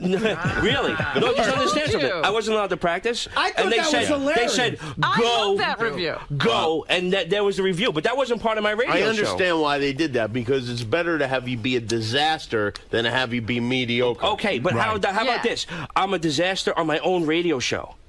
Okay, but I also have a lot of more. Here is Steve interviewing Jodie Foster. You be the judge. Right now, I got a huge breaking story. I got a guest that is on the line right now. I've been waiting for her. She is an Academy Award-winning actress, Miss Jodie Foster. Jodie? Hey there. Everyone wants to know what you're wearing. What I'm wearing? I'm wearing the same outfit that I saw you when I was walking on the street. I know, because you never change, but hopefully you don't smell too bad. But the funny thing was, my wife was kind of funny. She goes, she saw you Saturday night. We were at the rap party for the Brave One, and she was like, oh, no. She said, wait a minute, that's what Jodie was wearing when we saw her on the street. I was like, oh, you were wearing that long flowy dress with the blue top. No, I actually wasn't. I was wearing something else. I wasn't wearing that. Oh, no, you're right. I was.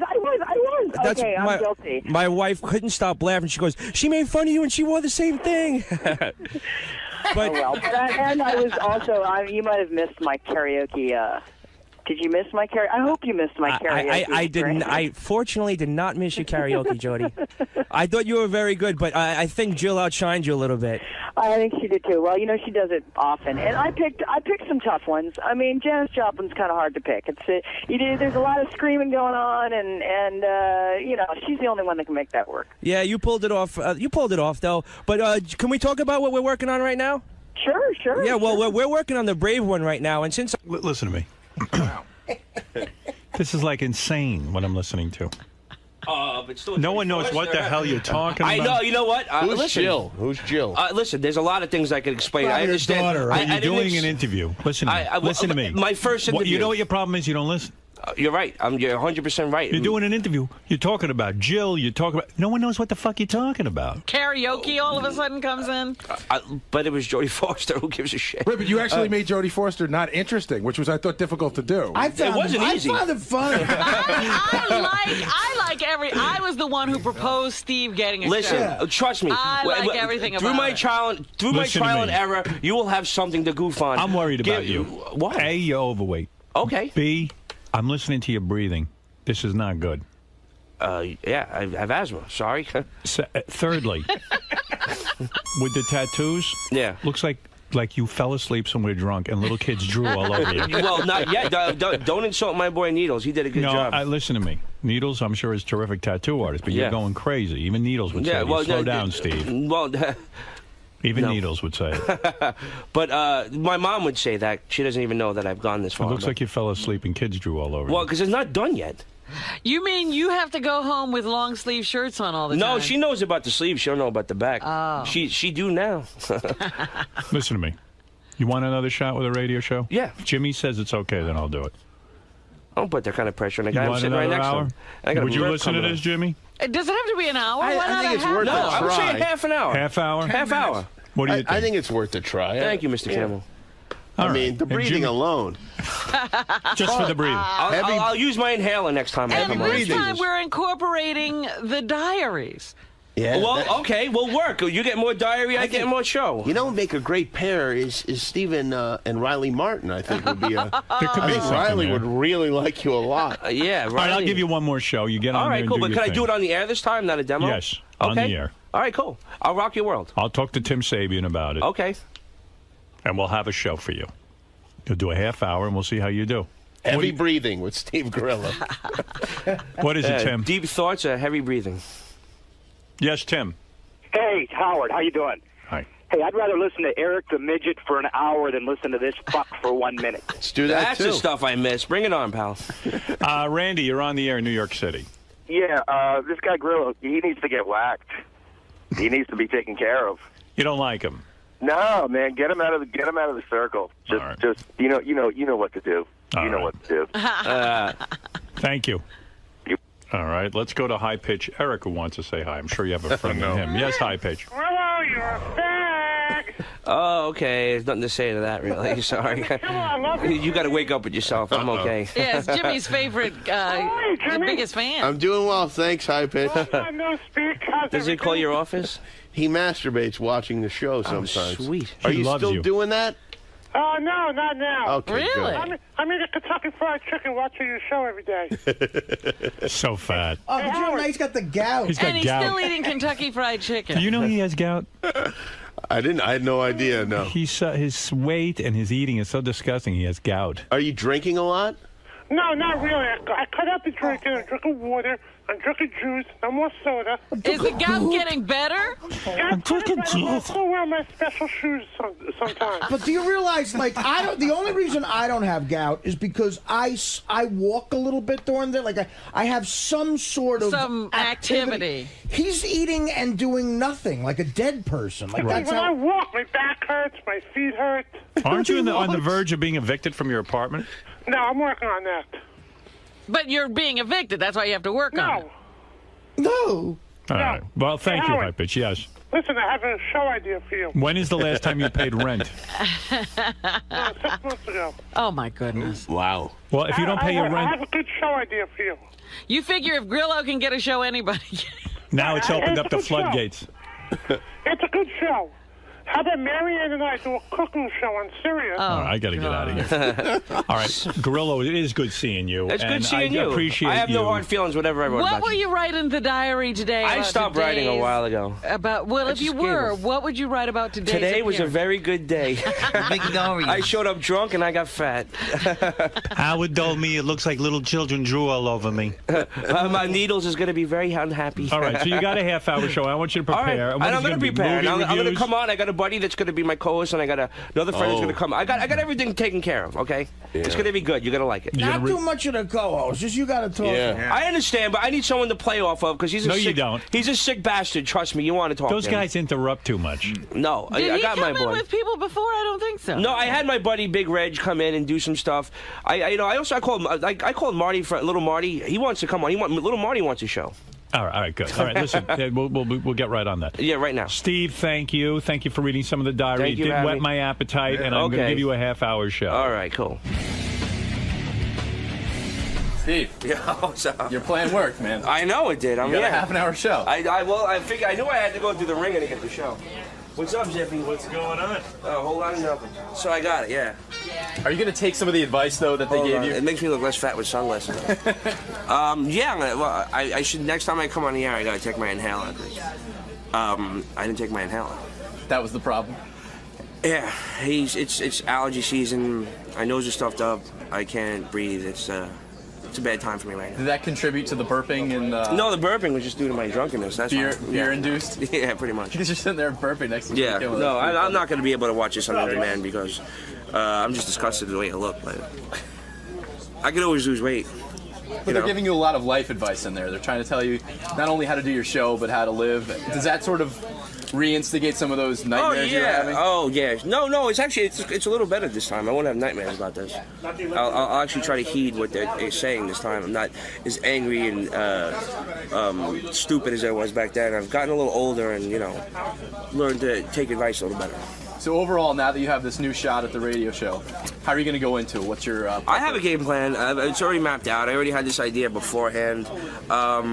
Give me a half hour and let's see what I can do. I'd like to review a movie before it comes out, because the last time I didn't get to review a movie that, I didn't get that was already out already. Like, I just went to go see a movie and I reviewed it. And I like to review a movie that no one's seen. And, so this time maybe a screening and then just so I can give my honest opinion about something that no one's seen before, and they can take my advice and go see the movie and see if I'm on or not. All right, man. Well, good luck. Well, thank you. I could use it. Well, stay tuned. Or maybe you guys can come and follow me when I go see the movie. Yeah. All right, then. All right, bro. Thanks for coming down, man. Thank you. Hey, Jimmy. Look at this. Interesting morning today. Was it? Yeah, sure, yeah. How's it like trying to give advice to Hanson? You know what? Those kids don't need advice, I guess. They'll learn. They'll see. Years from now, they'll come back and they'll understand exactly what we're talking about. Like, why didn't you seem like you and Howard were like their older uncles trying to tell them that they could be getting some amazing ass right now? Well, it just makes you crazy when you know, like, at that age that you so desperately wanted sex and they had it right there at their disposal and they were not interested in it. They chose to get married and have kids. Fucking idiots. What about Grillo just sitting there burping next to you? That was pretty he's disgusting. a mess. He really is. I don't know. He couldn't have just been drunk. He had to be on something, but truly disgusting individual. As a big fan of the show, you're familiar with his history. Yes, I know a lot about Steve. How do you predict his future?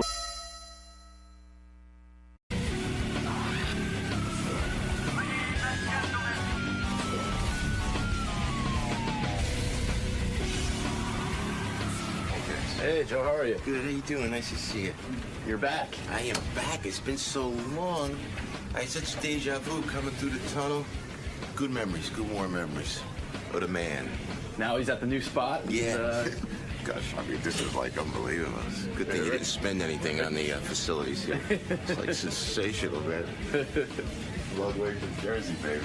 So what are you looking forward to talking to Howard about today? It's just good to see him. He's a good guy. What you see on the air is...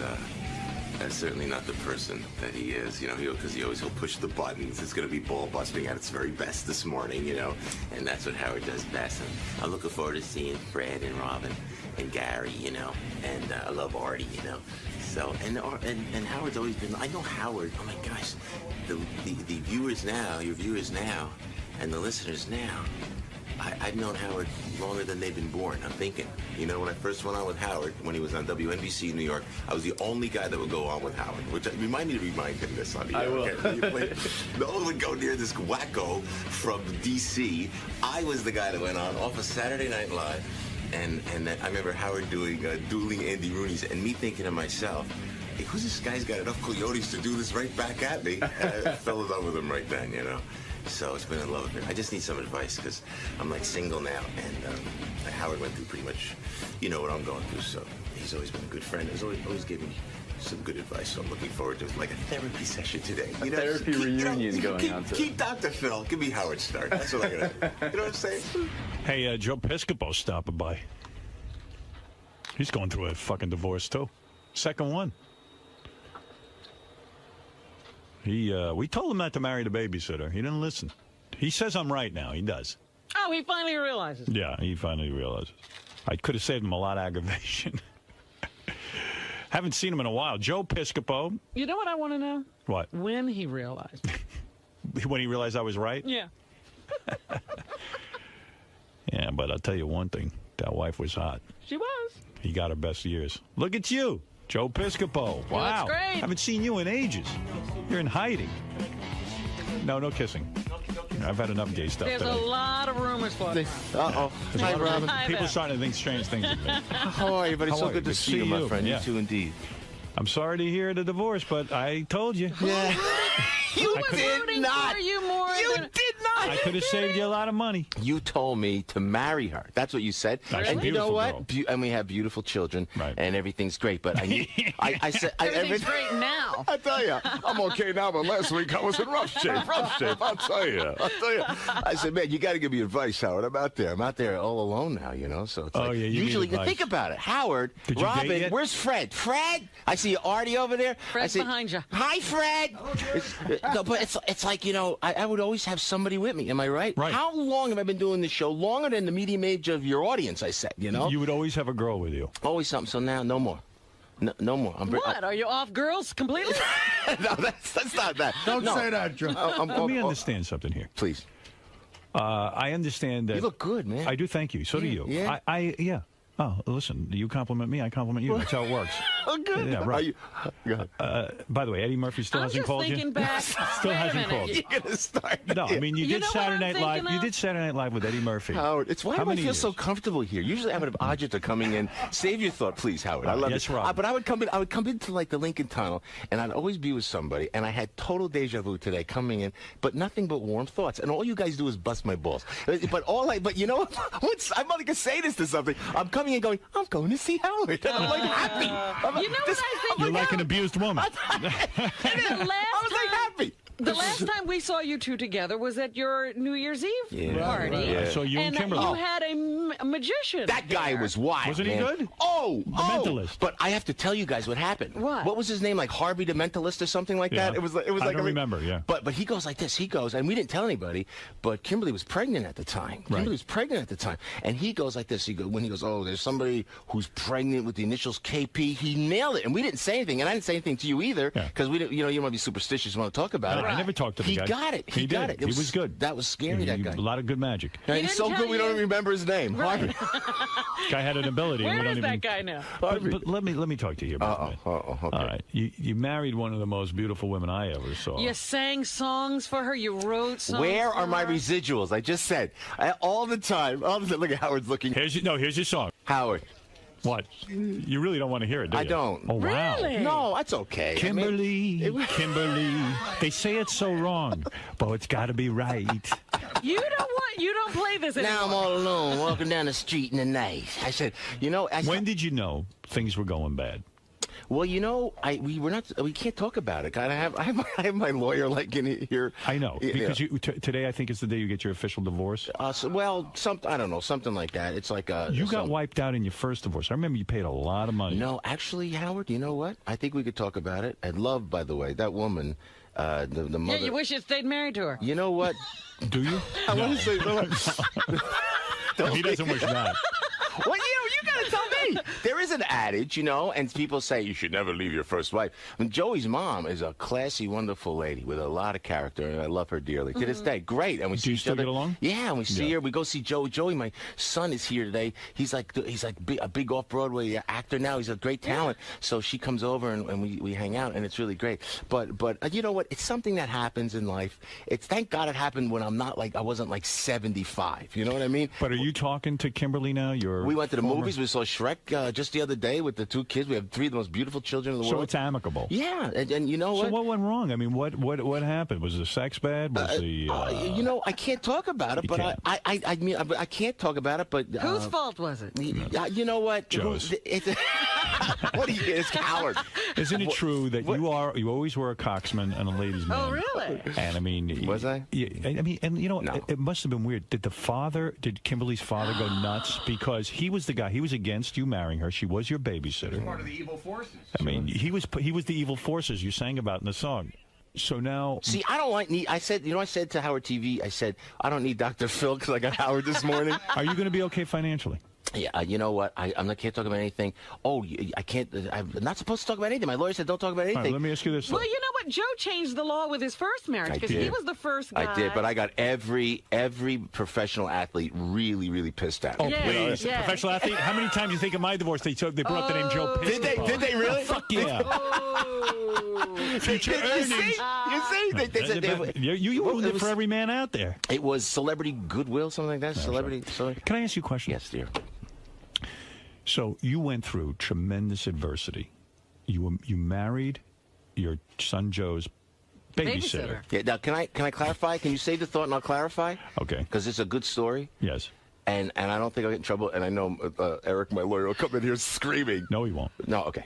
So what happened was where I was dating somebody else. Who happened to be, you know David Hasselhoff's wife, who's going through the divorce now. So you know that because I think she was on the show here. You were dating her? Yeah, for 2 years, man. You could have been divorcing her now. You could have been in a video. It's Robin, she's such a pain in the ass. But you know what? But wait a second. But David's a friend. So listen. So anyway, I was with her, and it was we were very serious. So Kimberly was there, indeed, babysat for Joey, but. It wasn't like she was continuing to baby. He was older, so I just happened to see her a couple of years later, knowing that my son would be comfortable with this woman, and it just happened to work better that way. But wait a second. I remember you used to wait outside the high school for your Kimberly, and you pick her up. No, I never waited outside the high school. Yes, you did. No. You told me. You picked her up. No, but it wasn't outside the high school. No, you'd wait a block away. All right. Was it junior high? But Joe. Stop it. Joe, wait a second. So, and then, of course, her father was furious. You were an older man. Right, that's understandable. Understandable. Yeah. Okay. You wish you'd listen to the now father. He understands everything. Yeah, right. So, what I want to say. What I want to say on the Howard Stern show. Did your father-in-law finally get a hold of you and say, "You motherfucker, I knew this wasn't going to work"?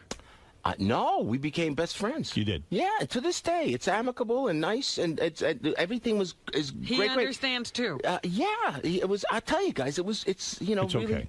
Yeah. So, but how long did you wait? Now I know you like the ladies. How long did you wait to go out and get laid after you and Kimberly decided to call it quits? Now that's a great question. All right, you bastard. That's a great question. That's right. How long did you wait, and who did you fuck? Oh my God! Take it in any order you want. Well, I can't. I didn't. I'm still a post-marriage virgin, and liar. I happen to know. Didn't you bang some blonde already?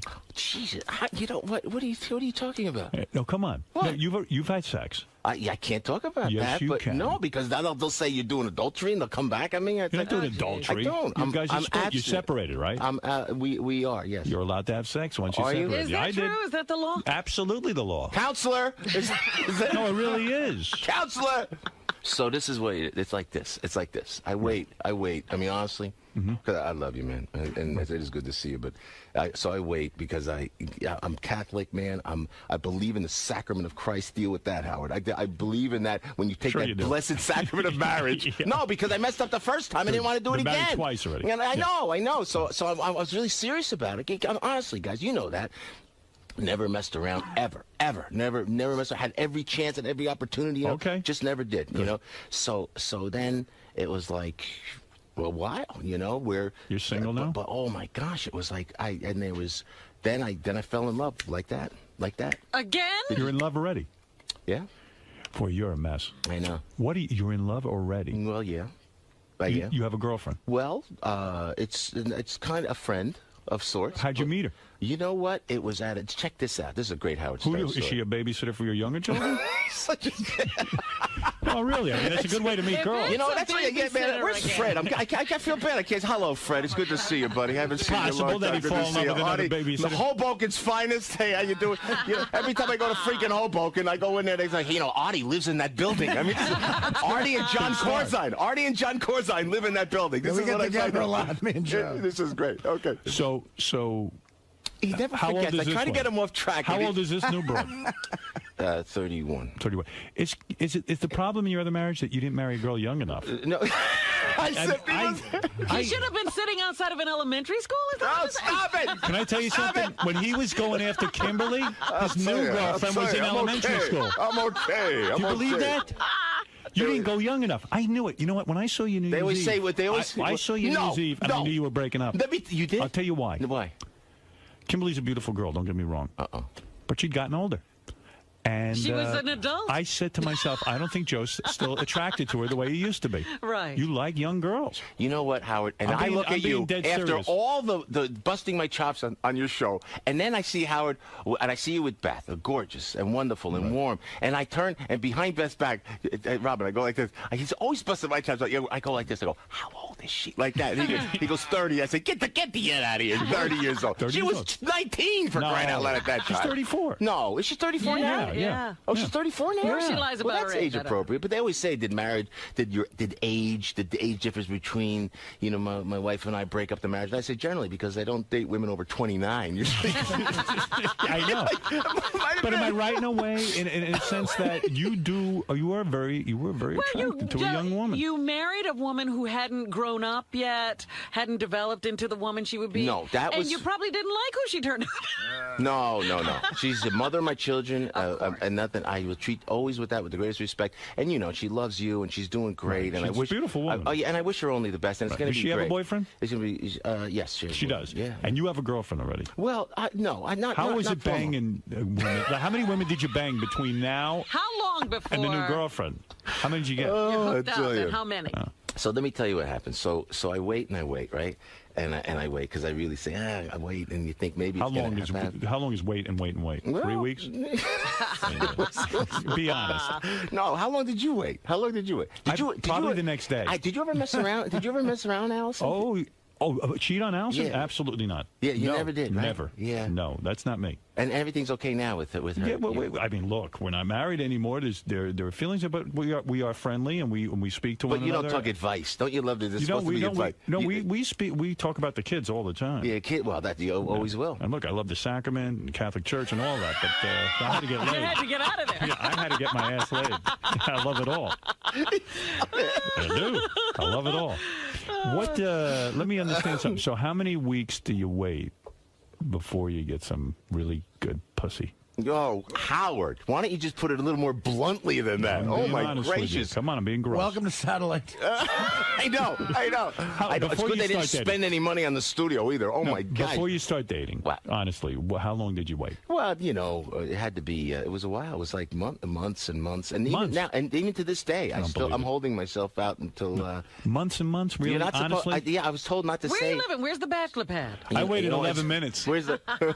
Did you? I know. Did you? Oh, yeah. He went on his lawyer's desk. I've been married a long time. But tell me this. I'm not going to be alone. Because you know what was so good? What was good that you did? You everything was pretty much cleaned up when you went in, right? When you finished up, everything was cleaned up, and that was very, very smart. But was there a point where you said, "Okay, baby, that's it"? You hugged, you kissed, and then you had some broad in the closet. Is that what you did? No. It was very complicated that way. I mean, can you tell me? Can you help me? I'm looking for help. Howard, I know you're 20. I've never asked this question. Was there an official point at which you are out of the marriage, but the marriage was not over, and you were banging other women? No, when we were separated. Now he sounds like me stuttering. That you'd announced a separation. Yes. As soon as that announcement was made. 11 minutes later, I called someone. Did you really? That's that right. you had your eye on. Hey, and let me tell you what good husbands we were. What good husbands we were. Yeah, let's hear how great we are. Did you not? No. Yeah, let's make up some lies. Because no one else. Listen. I sat in my basement for 20 years. Okay, go ahead. Yeah, how great were you? No, because didn't you clock? There were girls that you... Stop with the sound effects, please. Didn't you clock like women that you met? You said, well, that would be like the one that I remember. I saw her, but I was married and I was with children, and there was no way I was going there. But in your mind, you're going, oh man, that is like, I mean, just was It's the curse of having a penis. Whatever it is, right? I thought it was being Italian, but I don't know. Were you at the point like where you were just jacking off all the time? No, stop. No, come on, be honest. No. You never jerk off? No, never. I don't have sex. I'm abstinent. I believe in it. Come on.